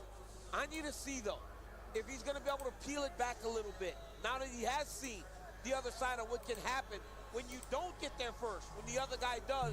Let me go on Instagram and see Yeah, and what's one up of the things I wrote down that I really like on my about story. Danny Barlow too is that he's so relaxed when he does fight in there. Maybe we will see a bit more urgency from him coming off that loss, but he fights fluid. The hands are loose and low, which ultimately makes it difficult for opponents to read when Danny Barlow is looking for that big power shot. He also uses his kicks really well, and I said that he uses kicks against wrestlers. I don't know if that's necessarily the case here tonight against Santos, but I think using those kicks when he is out at range to create that setup for that big left hand. And, you know, this is a guy who's got Wow, I did not power promote this in post that left properly. hand. Obviously, with It's only the big got a weight, few left-handed likes, guy, that's what you're going to expect to but see it's from fine. Danny Barlow.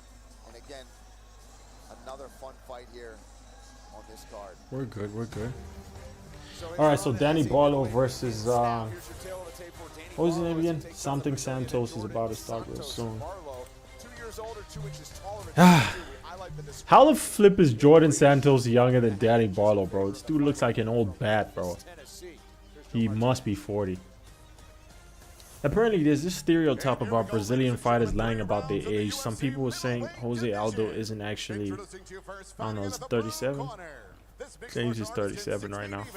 Official weight 185 and 1/2 pounds. In 12 All right. professional fights, his record stands at 10 victories. All right. With 2 defeats, he fights out of Brasilia, Brazil. Here is Jordan Shakur Santos.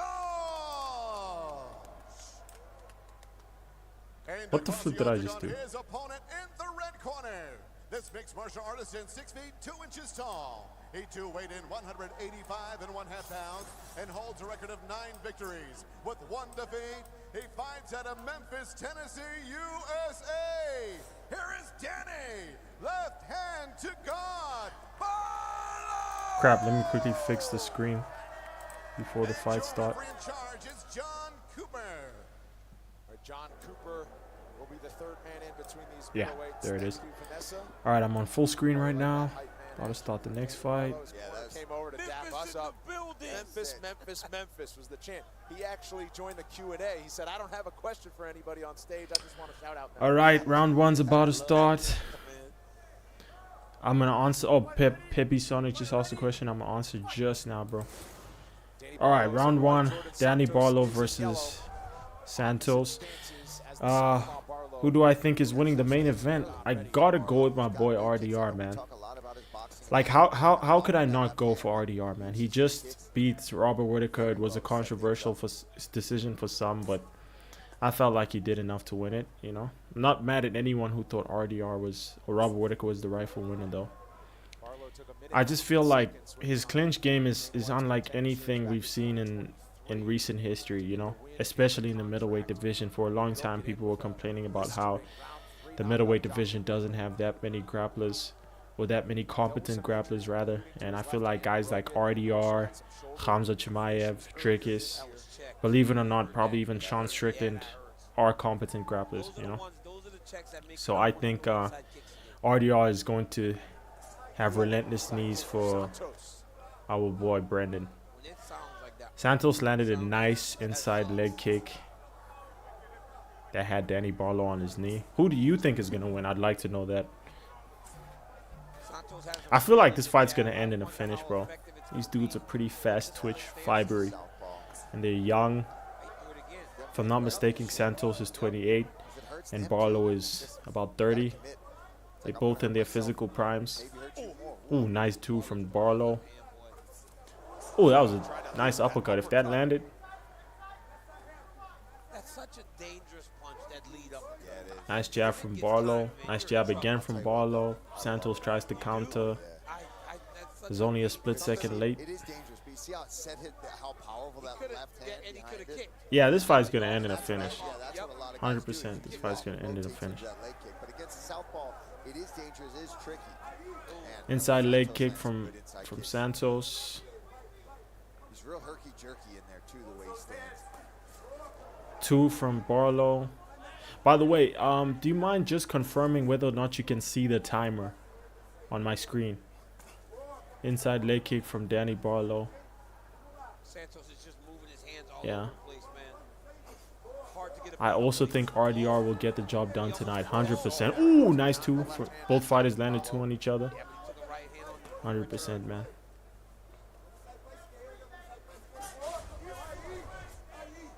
I don't even know who's winning right now.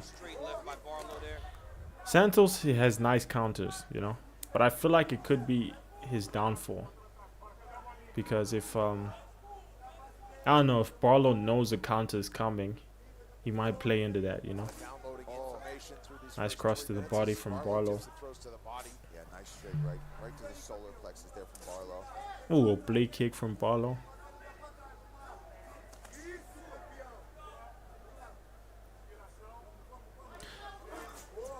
Oh, did Santos just drop him? Was that a slip? Nice inside leg kick. Bro, Santos' leg kicks are vicious. Oh, you see it. Thank you, bro. Thanks for confirming. Nice two from Santos. Santos is trying to time that. Barlow's closing the distance. Man, Santos is chopping up Barlow's legs. Nice. Oh, that was a thudding two from Santos.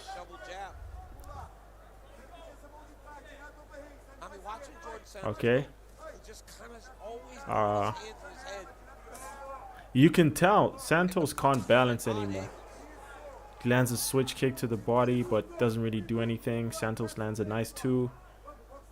Keep going with the low kick, Santos. 1-2 from Santos. I feel like if Santos keeps landing those low kicks, he's going to stop the fight, bro. But Barlow's landing some low kicks of his own.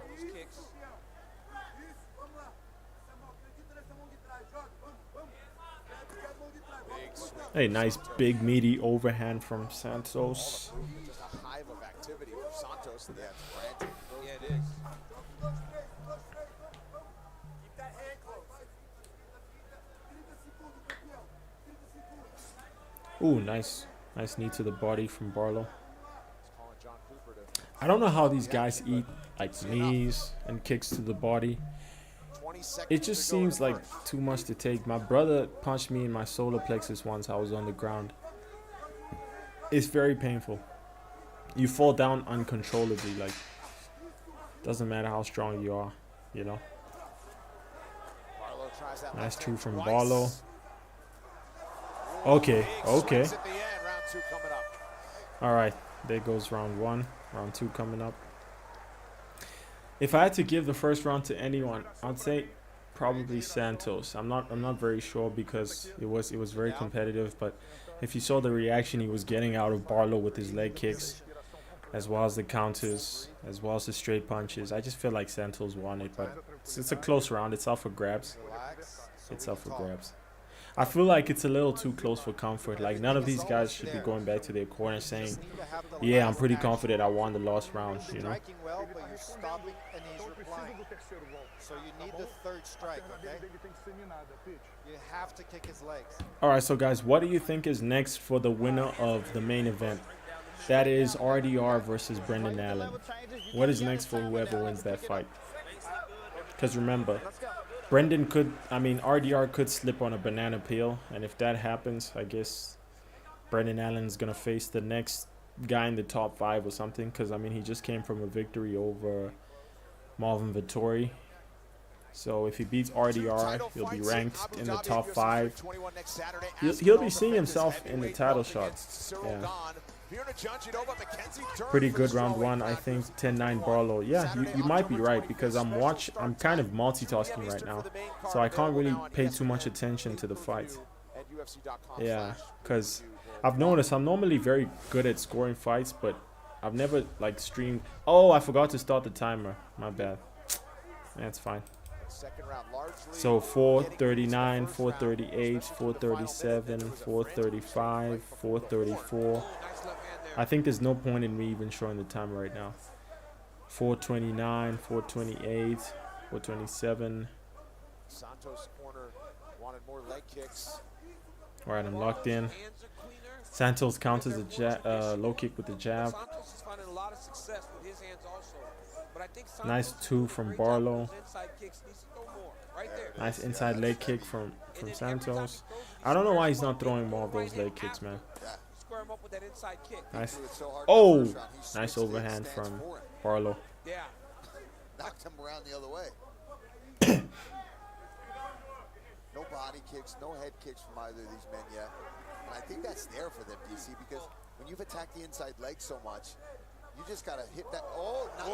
Oh, nice two. Got a reaction out of Santos. I don't think that's fair, right? So Barlow knocked Santos's gum shield out. Oh, he lands another two. He lands another two. He lands another two. Okay.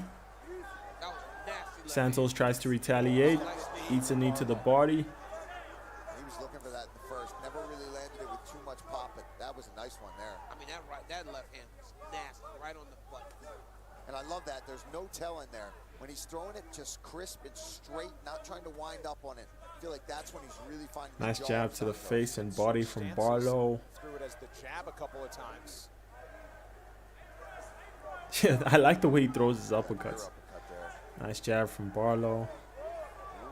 Santos misses with the 1-2. Nice 2 from Santos. Eats a lead hook. Santos landed a couple straight rights.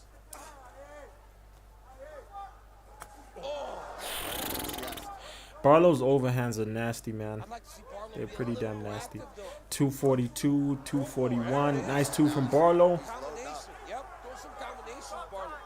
Oh, eye poke. Santos complaining about an eye poke. So Eye John poke, Ryder man. stops it. Let's see. But if the ref didn't see it, why should he be able to gesture to you to stop the action?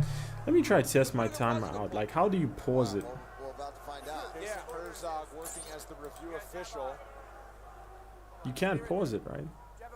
Yep, that is a poke. Yeah, he's got a case for it. Crap, yeah, Barlow landed an eye poke clear as day. He almost got caught too with that left hand right after the poke. Yep. Now my question is, how do you pause this timer? Because right now, alright, he's still resting. So while he's resting, let me figure out how to pause the timer. Oh, I see. Now we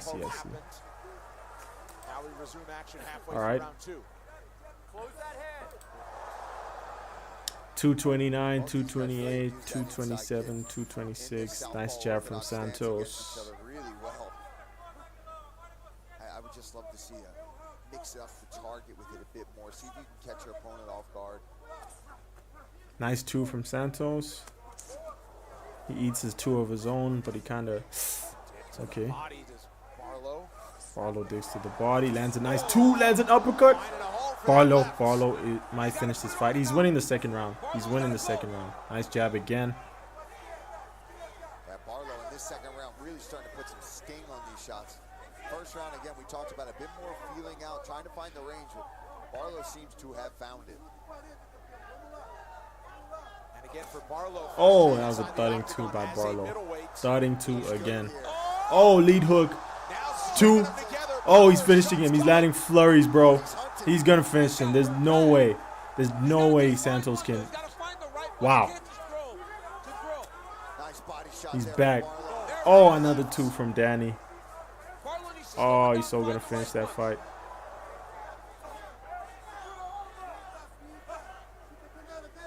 Santos weathering the storm for the moment. Oh, man. Barlow to the body again. Santos is tough. Santos is too tough for his own good. Barlow's also investing in the body right now. Nice lead hook by Barlow. Okay, Santos is landing. Oh, nice 2 from Santos. The dude has heart. 1-2 from Santos. How is Barlow eating that? Nice 2 from Santos. Santos grips the body with the cross. He shouldn't get too overzealous now. Oh, nice 2. That was a thudding 2 by Santos. But Barlow isn't completely out of it. Oh, no. He's landing a flurry. Santos is landing a flurry. But he's too gassed, bro. Oh. How are they eating these strikes, bro? They just throwing bombs, exchanging. I don't think we'll see a finish just yet. There's 7 seconds left. All right, fight's gonna go to the third, huh? Okay, that's a good fight. What a comeback from Santos at the end of round 2. Yeah. I don't know how the heck he fought through that, because it looked like Barlow was about to finish him. I just wonder who gets the second round. I would say Barlow was looking pretty good in the first half, maybe in some of the second half as well, but Santos retaliated at the end there. But I would still say Barlow probably won the second round. I gave the first to Santos, the second went to Barlow, so I have it 1-1 going into the third, but I'm not very sure. You said Barlow won the first round, so it could be 2 Barlow. You never know.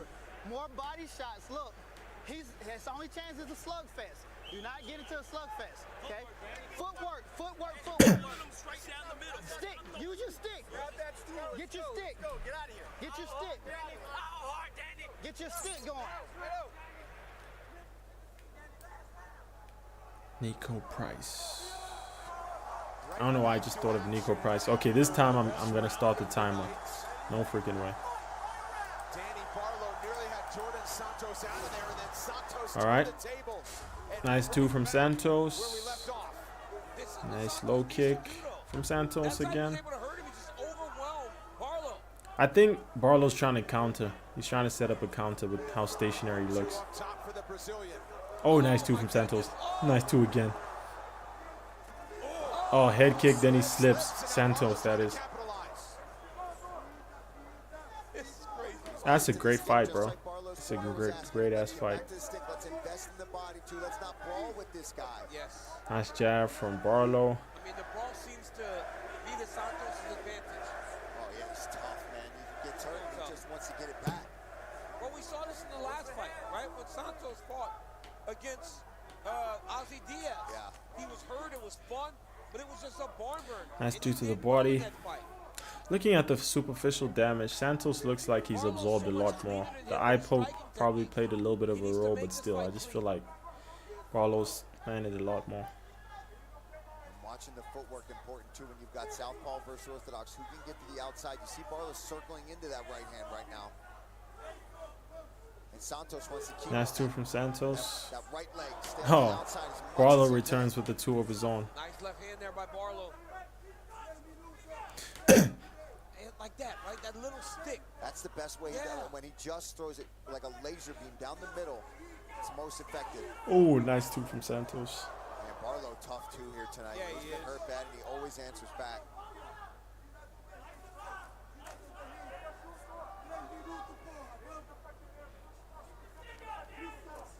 Nice uppercut from Barlow. Barlow has been trying to land that uppercut since the first round. He finally landed it. Santos is the difference, and certainly here in round 3. Just a busier fighter through the first 2 minutes. Santos is probably winning the 3rd round. His corner probably told him he's losing it. Nice 2 from Barlow. Yeah, Barlow's got to find a way to get Santos backing up a little bit. He's allowing him to walk him down. He's got to throw something out there to try to get okay. This is not good. Santos lands a low kick and trips Barlow. He ends up in half guard. I don't think he's going to land anything. He looks too gassed out. Okay. There he is. He lands some ground and pound. Even knowing that by going to your back, you're probably swaying the decision in the favor of your opponent. He needs to get back to his feet right now. Yeah, and I think that's also a fatigue issue too, right? When you see a guy not try to scramble, not try to pop back up, but instead accept the guard here. And Santos also welcomed it. Oh, you want to take full guard? I know exactly. I think he's just gonna. This is not wise from Santos, right? He's in half guard right now, or full guard, whatever. I think this is half guard, yeah. He's landing some ground and pound, yes, but it's nothing that can finish the fight. And I feel like he might have lost the first 2 rounds. So he needs to go full finish. Maybe that's what he's doing right now. So this right here for him is a great place to be. He's on top control, landing shots, and winning the round. But I remember giving the first round to Santos. I wonder what the judges gave it. Barlow needs to get his feet on the hips, create some space and distance to get back up like this. He's got it. Okay. He's getting his back. Is he going for a rear naked? Trying to get to the fence. Nice job. Okay, he gets him against the cage. He's trying to land a takedown. Okay, he wants to take it back to the ground. At first, I thought he was going for a rear naked choke. He had to like squint his right eye to see the clock. Yeah, Barlow's eye is compromised. DC just said he had to squint his right eye to see the clock. Because I noticed that too. I was like, is it swelling? I can't see properly because the quality of my stream is not the best. And my screen is also minimized, the one where I'm watching the fight.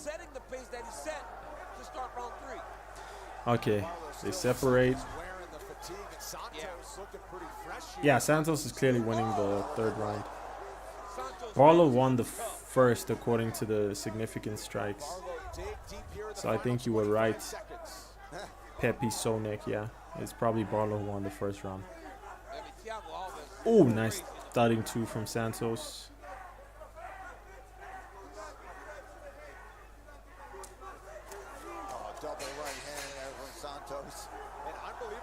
Santos after a strong first round for Barlow. And then Barlow nearly got Santos out of there in round 2. Okay. So I'll say that Santos clearly won the third round. For some reason, the judges kind of have it like mixed up, because I gave the first round to Santos and the second to Barlow, but according to the significant strikes, Barlow, I think they saying Barlow landed more in the first and Santos landed more in the second. So I don't know what it is.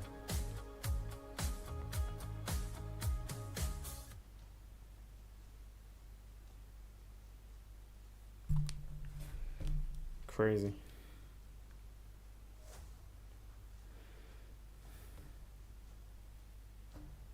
So what are you guys scoring this fight? And which round did you give to which fighter? I want to be the judges, guys. If I had to give it to one person, right? Nah, to be honest, I have no idea, because I was reading the comments and watching the fight, and I was watching it passively. Let me quickly make a poll. Who won the lost fight? Yeah, let me make a poll. In the octagon, he's 4 for 4. He'll face a stiff test in Brendan Allen, riding high off a statement. Barlow or Santos? State of Louisiana this summer.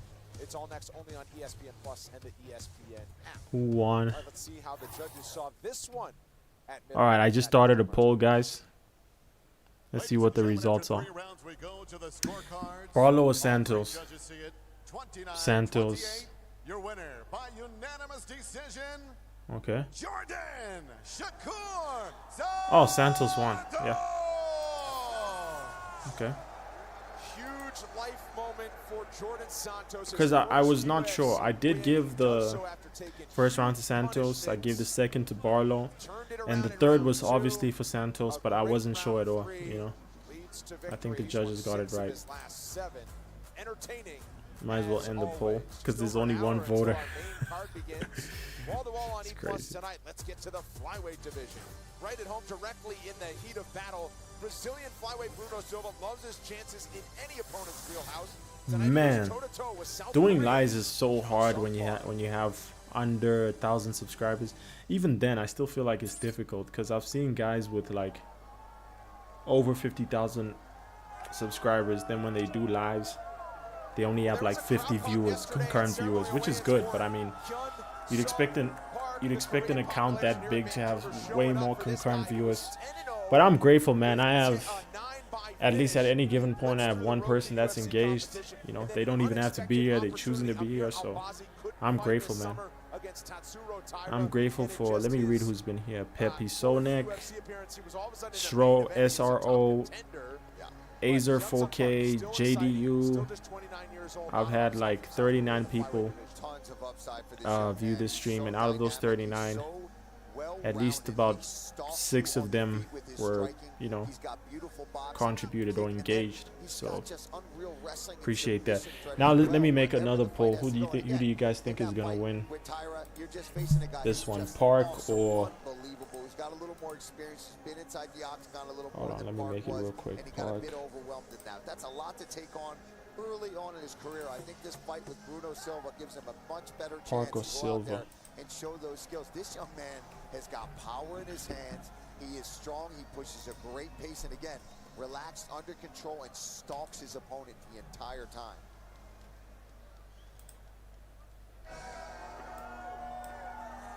On the other side, Bruno Bulldog Silva, UFC appearance number 10 for Henry Cejudo's longtime training partner, and he's still in top 15 in this division. DC at one point he was riding a 4-fight win streak with performance of the night bonuses in all. All right, so next up we got Bruno Silva versus Hyung Sung Park. Interesting fight. Very interesting fight. And I think that's what he's going to have to rely on tonight. The experience of being in there. All right, with the absolute best. We just what's the next poll? Park credit for fighting.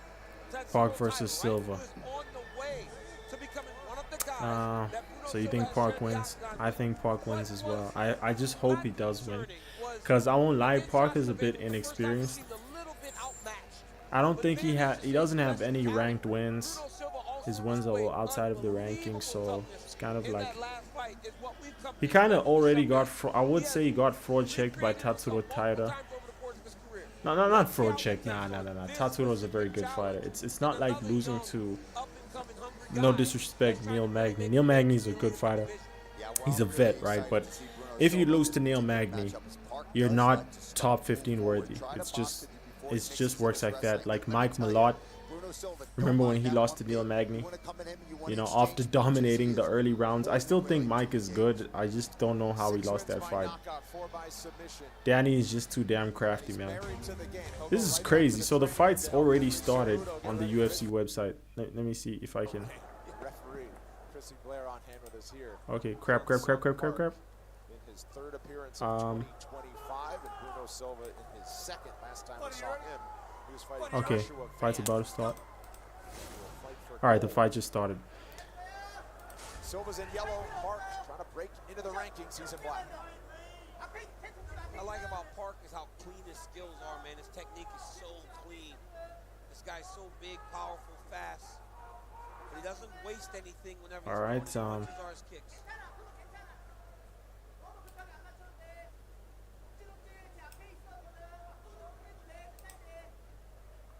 What's happening? Park, What's too, happening? not just a headhunter. He works the body extremely well.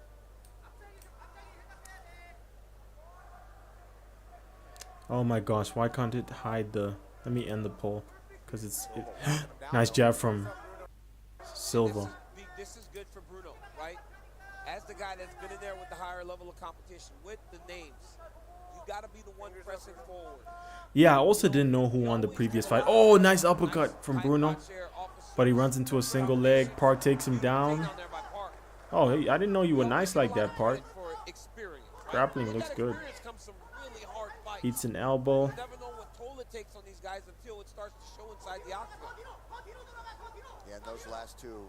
Don't tell me Park is another control time merchant. Please do something effective with the grappling. Get a finish. Attempt a submission. He gets reversed. Silva's controlling him against the cage. He's probably going to land an elbow right now. Or a knee. And again, he's shown time and time again, there's power. He's a small guy, even for flyweight, but he packs a punch. Bro, what the flip is... Oh, okay, I get it now. Park testing the ground game, and Silva pops right back to his feet. Now they break free. They break free. He's gone round one. Oh, was that... Oh, I thought Silva dropped Park. He did land an uppercut though. Saying that just throwing an uppercut blind does not work. Twice he's landed it on Park already. And at range, he like leaps into that uppercut. He's so fast. What the commentators are saying about Park is true. Like the dude's landing... Sorry, not Park, Silva. He's throwing blind uppercuts and actually landing them, you know? Nice jab from Silva. So far, I would say he's winning the round. Park is trying to find his range. You can see he clearly wants to wrestle. And Silva with a quick sprawl. Just keeps level changing. Silva takes it back. Nice mat. Oh, nice. Mat return from Silva.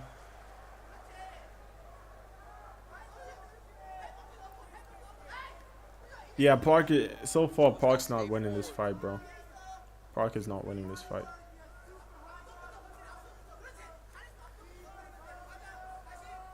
And Silva kind of has a lot to prove. I think he lost his last two fights. Ooh, nice uppercut from Silva. Man, he is slick with it.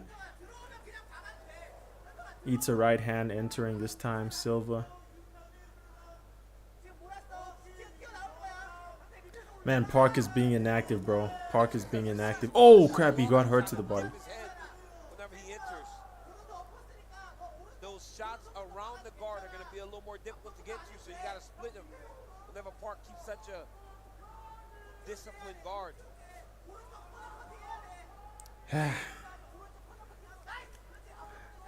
Yeah, Park's losing the second round, man. Silva just ran into the left hook. They exchanged low kicks. Nice jab from Silva.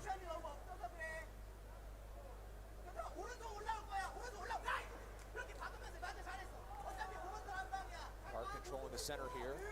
Oh, nice up the middle. Nice knee from Park. Ooh, stiff jab from Park. Eye poke.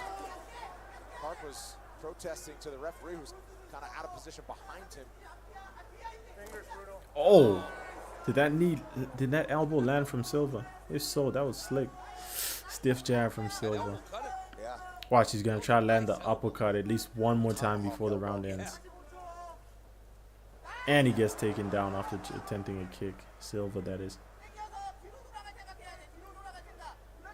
Man, Park is really not doing anything with this grappling. If I had to pick anyone who won the first round, I would say it's Silva, unless Park does something big with 25 seconds remaining. See some of the damage on the forehead of Hyun-Sung Park. Damn, Silva looking mad good. Yeah, he is. He is looking mad good. Landing his uppercut. Defending the wrestling of Park. Park isn't really doing much, man. All of his strikes are opportunistic. And it's not even opportunistic in a sense that he's countering. He's just like throwing out of panic, you know. Stuff's barely landing. He attempts to take down, does nothing with it. Silva breaks free. You know, so I got to give the first round to Silva, man.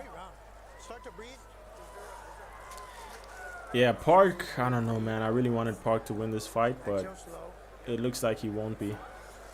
At this rate, if he fights the way he fought in the first round, he's probably not going to win the fight.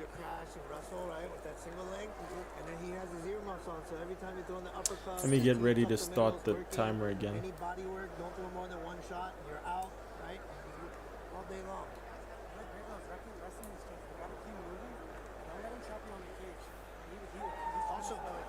And I think Park is good, man. He's just, I don't know, he just hasn't yet found his groove yet. He's a bit young. Round 1 for Silva for sure, 100%, 100%. But if this was in Shanghai or something, wait, no, where's Park from? I think Park's from China, right? Yeah, Shanghai is in China. Yeah, Shanghai. They'd probably give it to Park somehow, but it's not, so we're good. This is Canada, neutral territory. My timer is just a few seconds off, but it's fine. Park attempts a lead hook.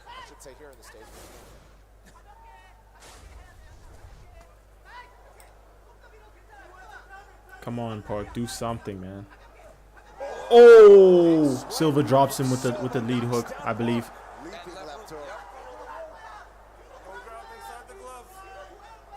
Man, Park is... Come on, man, don't disappoint me like this.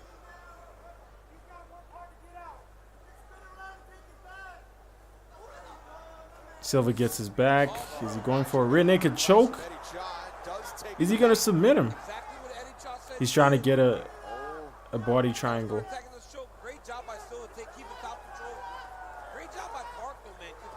Nah, good takedown defense from Park. I think he's stronger than Silva. He is, but he's just not as quick. He isn't as experienced. His boxing is not as good. Footwork is pretty damn plotty. You know, he's just walking him down. He's kind of fighting like Song Yadong, but like not as seasoned. Park, that is. Bruno Silva does such a good job of closing the distance so fast, land a big shot, and then he's back on his horse, moving around.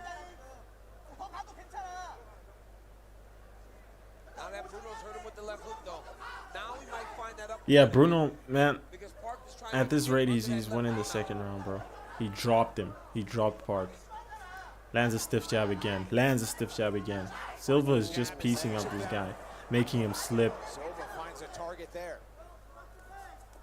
Oh, lands a beautiful takedown. Is he trying to get his back? When you really think about it, Silva has been fighting like the best guys. Manel Kape, Joshua Van. I don't blame him for getting finished in both fights. By the way, Manel Kape is a freaking dirty fighter, bro.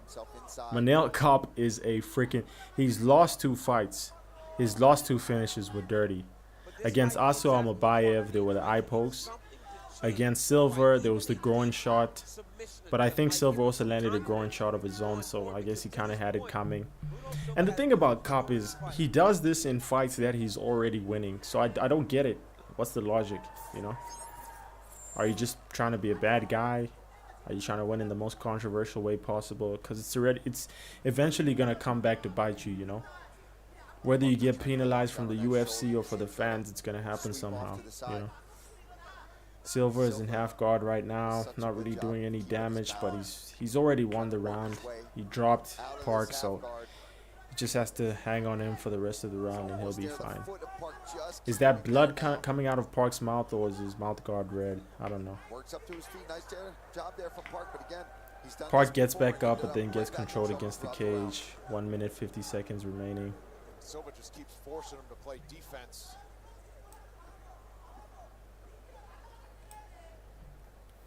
That's exactly right. He really just hasn't had his own long streak of offense going. Hasn't done anything to really hurt Silva whatsoever in this fight.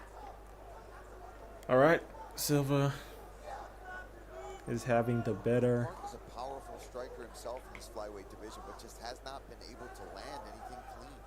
Well, he's just like you said, Paul. He's like Bruno Silva has not had to respect him. Paul Felder's right. He's saying Park is a powerful boxer. I would even argue that he might be more powerful than Silva. Nice 1-2 from Park. Nice uppercut from Silva. Park now back to space, trying to use that jab. Instead, eats a couple uppercuts from Silva. You look at the face of Silva. At some point, he's getting hit with shots. Oh, wow. Silva gets a takedown. He's just going to control Park for the rest of the round. Not do much. 5 attempts for Silva in the final minute of round 2. He is cruising right now. Fingers. And it's great to see, right, after what happened in the last fight. Joshua Van fight took a ton of damage, ended up getting finished, I believe.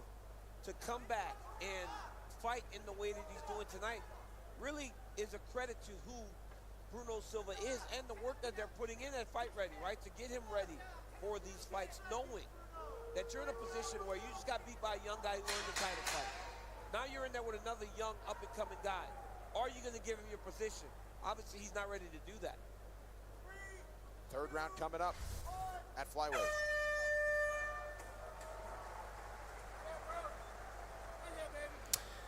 Silva clearly wins the first 2 rounds, 10-9. Ice on his neck and chest. Alright, in the meantime, let me go check what fight is next up. Just breathe. UFC Vancouver, it's Bruno Silva. Okay, the next 2 guys, never heard of him. Cody Gibson. I'm not even going to try to pronounce the Chinese guy's name. You can take him down at will, right? You pick your shots, and then on your third attack, you can level change, okay? There you go. Drink some water when you're ready. Yep. Flush up. You ready for some water? Don't give him a chance to bang it out. All you have to do is simple takedowns. Keep those uppercuts up, yeah? Okay? All right, here we go.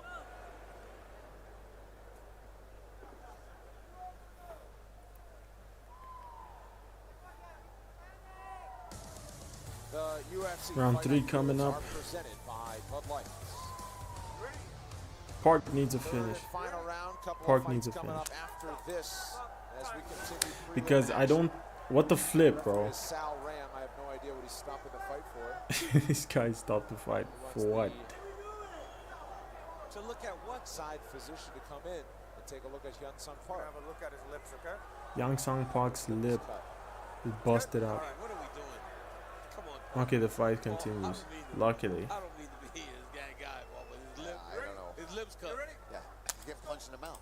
Oh, yeah, Alright, the fight continues. Maybe it was Sean Shelby. Okay. 2018 for Silva, amazing performance from him. Kind of sad for Park. I wanted him to win. Same here, man. I thought he was about to find his groove against Bruno Silva, you know.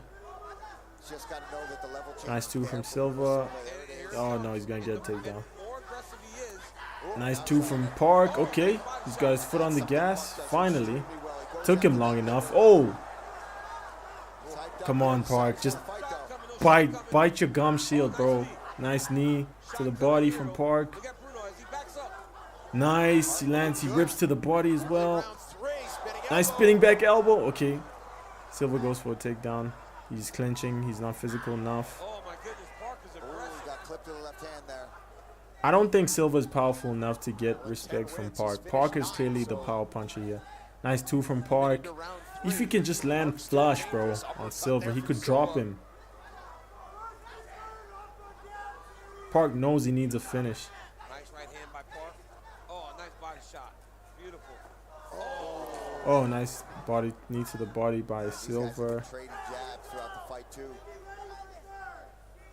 Yeah, Silva, he's got pillow hands, low key. You know, he's like landing more strikes, but he's got pillow hands. He takes down Park.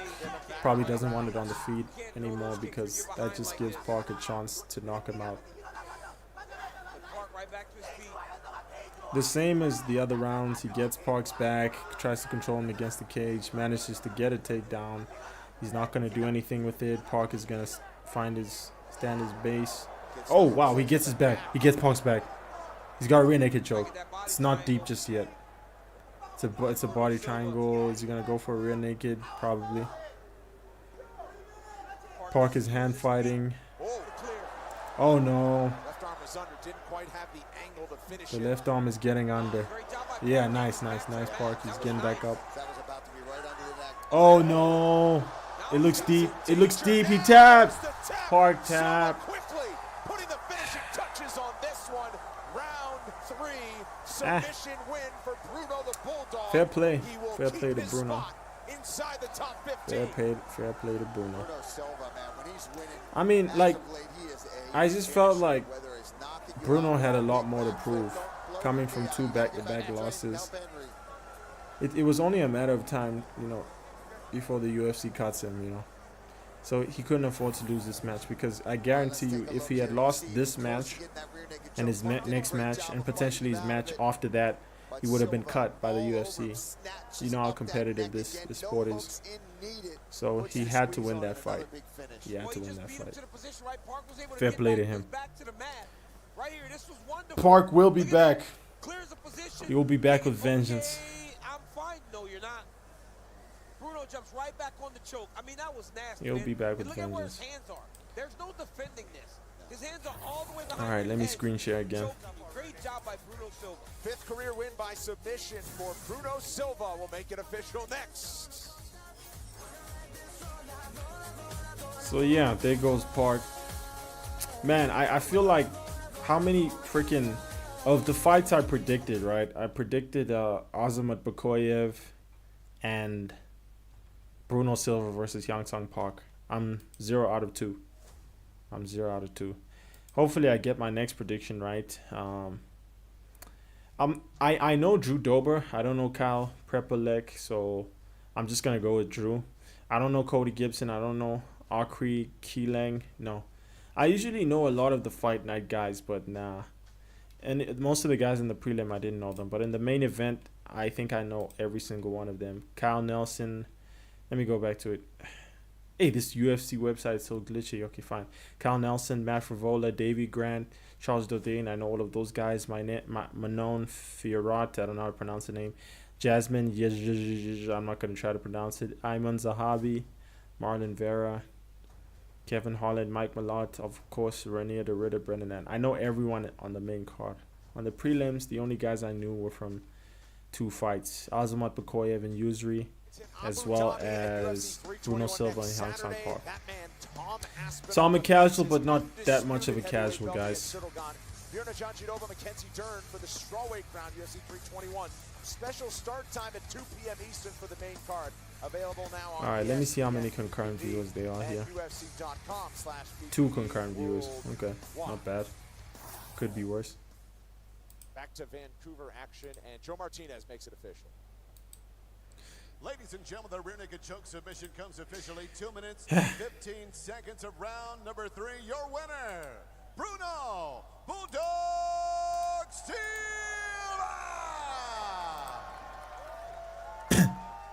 So next up, we got Cody Back Gibson. in the winner's circle, and once again, impressively, 11 now finishes as a pro for Bruno the Bulldog, longtime training partner of Henry Cejudo, who's watching along. Man, and you know, I will never, ever again stream prelims. I'm sorry, man. I gotta preserve my voice because I already make videos. I can already feel my voice kind of going away, you know, even though I'm not shouting at the top of my lungs. I don't know how guys like MMA Guru do this, honestly.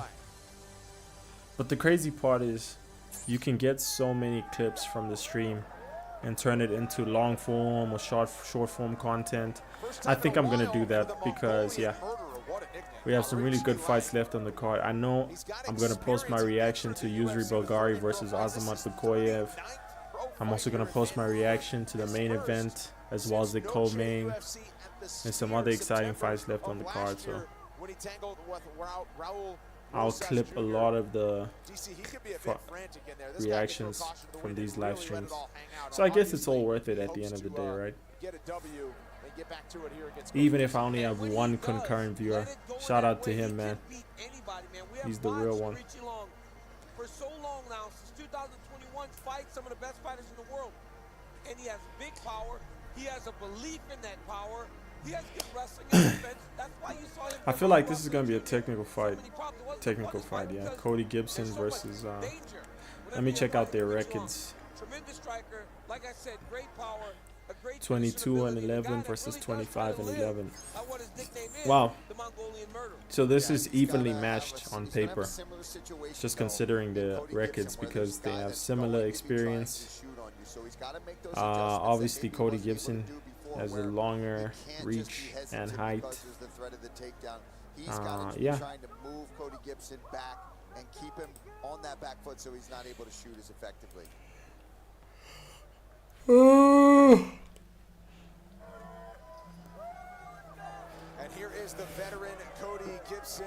Man, I wonder if I can get away with like posting the fights on my channel, like where I just keep my face on the side and then have the fight playing somehow.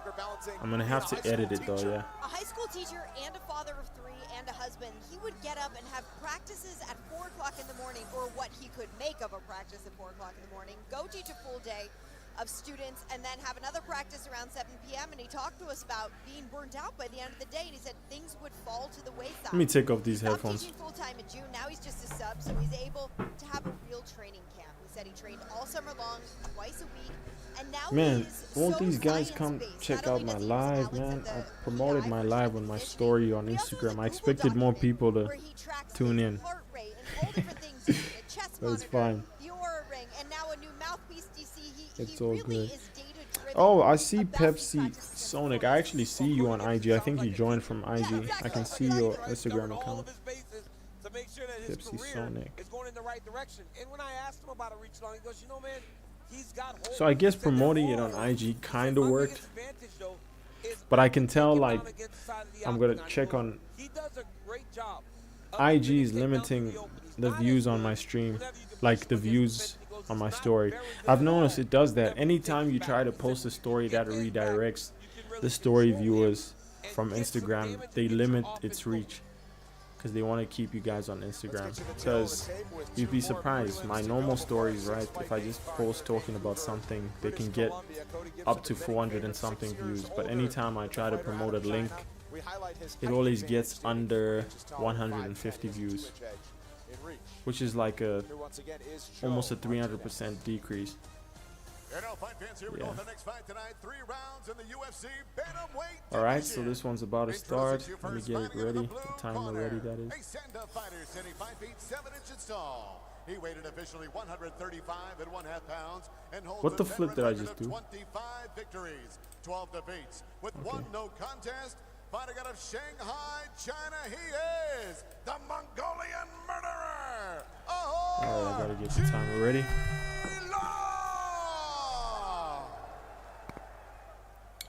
And across the octagon, his opponent in the red corner. This mixed martial artist is 5 feet. Who do you think is winning, Vera or Zahabi? Oh, that's a good question. I think Zahabi is an old bat, bro. The dude's like 35. I think he's good, right? But I think he's old. And if you look at Marlon Vera's losses, they're against the best in the division, that being Corey Sandhagen and... What the flip is in my mouth? Back inside the octagon to be the third man for these bantamweights. Thank you, Vanessa.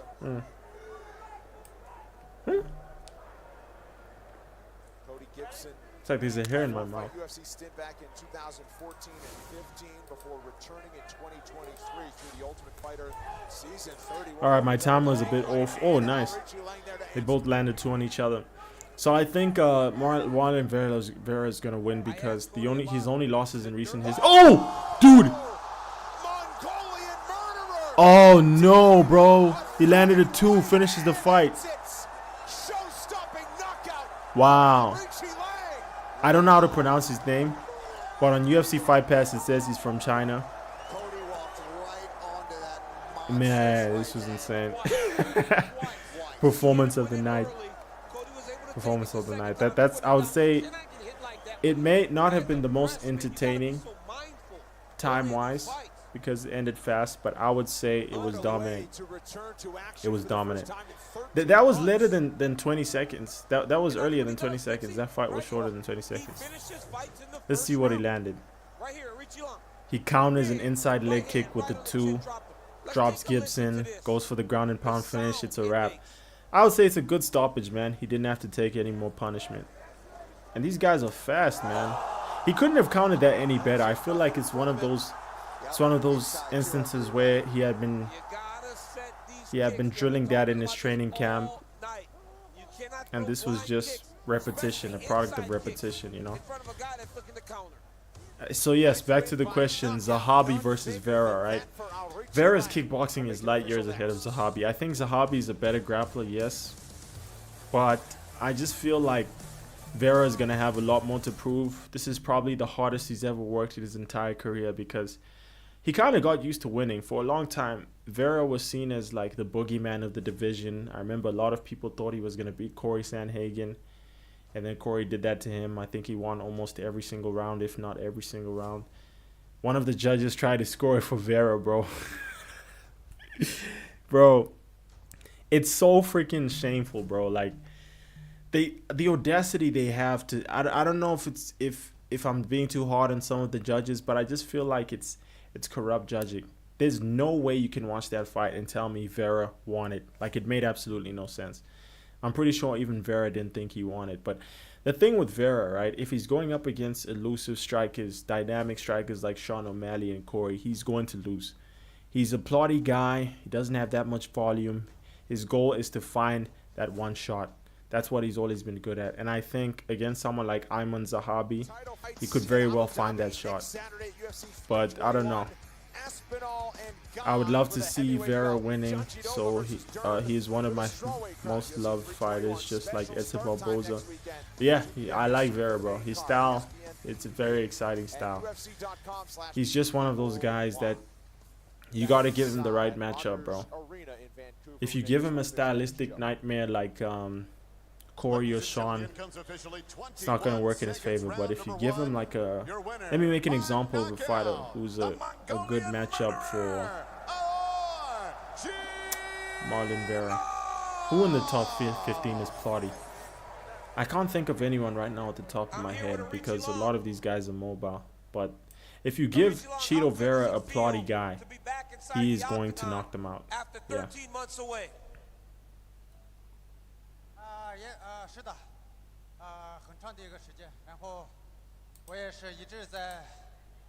Yeah, let me turn off the timer again.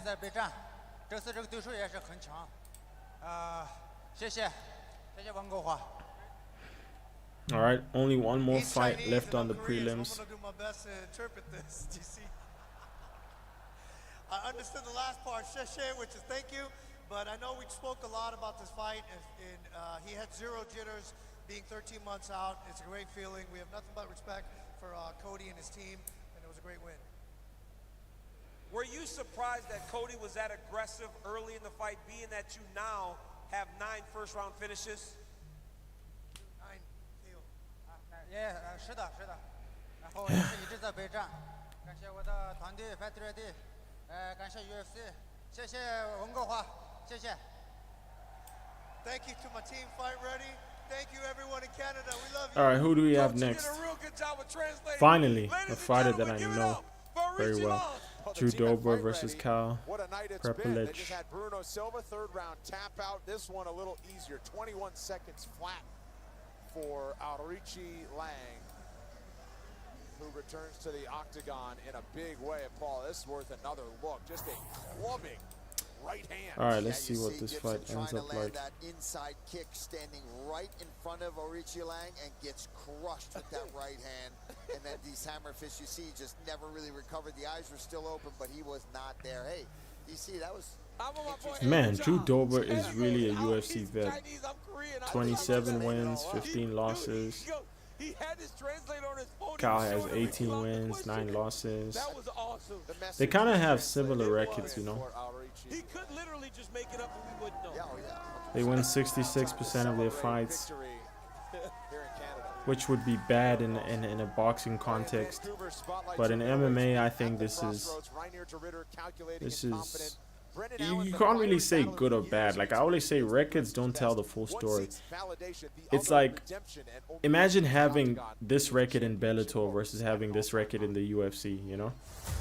I guarantee you this, at least 3 guys in the top 15 of each division would probably be champions, you know, in other organizations, like maybe one championship actually has high level fighters, you know.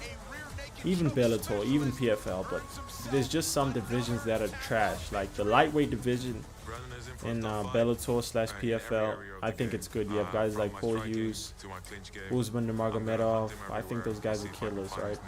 I think they're actually UFC level. Maybe not championship material, but UFC level.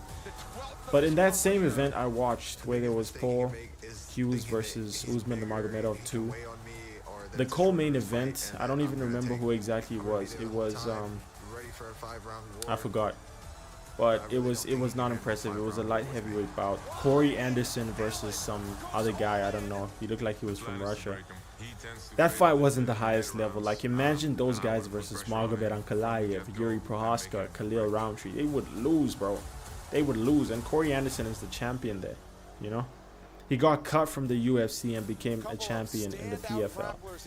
It makes absolutely no sense, you know. It makes me question just how competitive these divisions are in other organizations. And he's still just 29 years old. Meanwhile, Reinier de Ridder, a double champ in 2 different divisions abroad. He's brought that success to the UFC, which is easier said than done. We've seen other fighters come from top-level organizations come to the UFC. Doesn't amount to much. Reinier de Ridder has come through on that.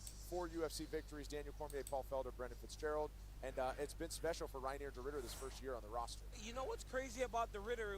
When he came here, he was matched as if he wasn't who he was, right? And people are surprised that he did that well. But in most cases, when a guy has had that amount of success, they come here with expectation that they're going to be great. We should not be surprised that Reinier de Ridder's is good. At one point, he fought at heavyweight because he just needed opponents. He's a tremendous grappler. His striking, while it may not be the prettiest, he does a tremendous job of moving you into his beautiful knees, and he can inflict damage on people and make them make mistakes. De Ridder is exactly where he's supposed to be when you look at what he has done in his career. Yeah, absolutely. And Brendan out, but you talk about a young man, again, still only 29 years old, a ton of experience against the highest level. What is so interesting about this fight to me is that both these guys are phenomenal submission artists, and Brendan really feels like he's got a chance to go and prove that he is the better grappler in this situation. He feels like de Ridder is kind of overlooking him in that department. And again, if it stays on the feet, de Ridder is an awkward guy on the feet. Brendan Allen, I believe, has the much cleaner boxing, but again, the knees and just running out of words to say. De Ridder's able to throw. Super interesting matchup here that we weren't expecting. Yeah, high stakes at 185 pounds. Later tonight, Reinier de Ridder looks to extend his win streak in the octagon. He'll face a stiff test in the form of Brendan Allen. Ooh, let me check how many views my latest post has. July. It's all next, only on ESPN Plus and the ESPN. Wow, I gained a lot of subscribers in such a short span of time. For Kyle Prepelic, the veteran of the fight game, notched his first pro MMA win October 18th, 2008. 17 years later, he's still going, and it could be another giant career milestone should he get his first UFC win against a very respected veteran of the game. That would be Drew Dover, a fan first. So as a fighter, he's always trying to deliver something he would like to watch himself. He has delivered fights to remember for Yeah, man, you really can't make everyone happy. Alright, I'm gonna have to go now. Have fun watching the rest of the card. Appreciate you, man. From Vancouver, Appreciate where you. Reinier de Ridder makes the walk for his second straight UFC headliner and looks to state his claim at a title shot. It's all coming up on E+. Stay with us. Have a good one, Peps. It's that time of Peppy year again. Sonic. The time when the bizarre Yeah, thanks for meets the brutality. engagement. The time when I might skill, actually hop off as size, well, you know, strength, just and tune even into an sanity MMA Guru are all stream up or for something. debate.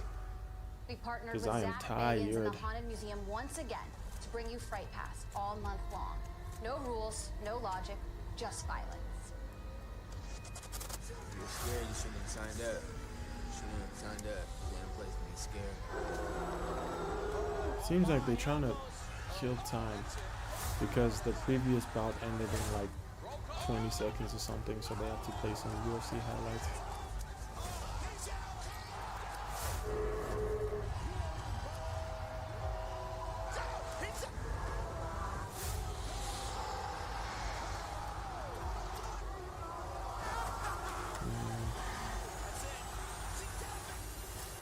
Who's next up again? I forgot. Oh yeah, it's Drew Dober.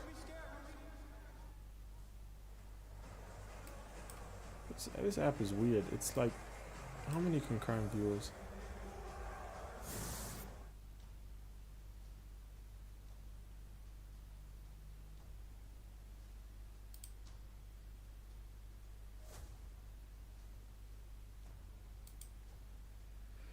Okay. Short break in progress. Please stay tuned.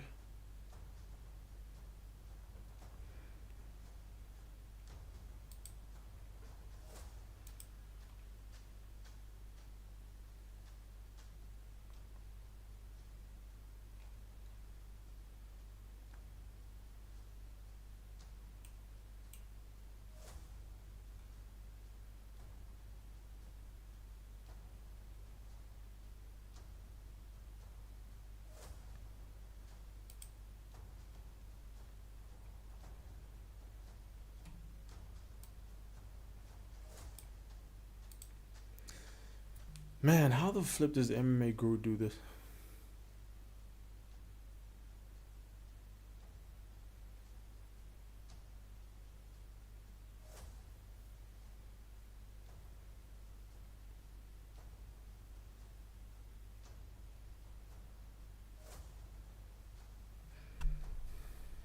Alright, I think let me end the stream. Let me end the stream.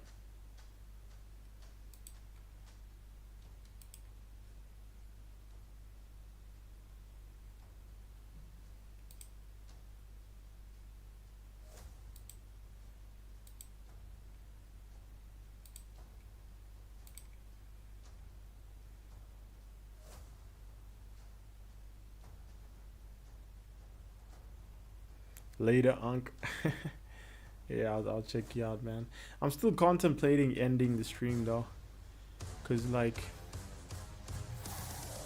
I'm gonna be watching the fights, so I might as well have the stream on. But at the same time, I don't want to like have the stream on and then not talk, cause right now I'm freaking tired. I don't know what it is. But I think I'll end it, man. I'll end it. I can start it again maybe in the main event. So yeah, I'm gonna check you guys out. I think it's because the Guru and Bedtime and Fluke stream. Yeah, exactly, bro. That's the problem with streaming. Like right now, as I'm on, like people are already tuning into other streamers. So the only way I could promote it is if like I had a bigger social media presence on Instagram or something. So maybe streaming is not for small creators, unless you're gonna clip the content and then post it on other platforms. So I've streamed enough. Yeah, I think I'll just end it. So good. My content's growing on other platforms anyway, so I'm not really bothered by the streaming. Streaming is just secondary. So, hey man, thanks for engaging with the content. I'm probably bounce now and go join MMA Guru stream. Yeah. Or Lucas Tracy, I don't know, one of the two. So, peace out, bro. His dance partner tonight, Drew Dober, is no stranger to a game of chin roulette, and through 25 UFC fights has made a name for himself as one of the gamest headhunters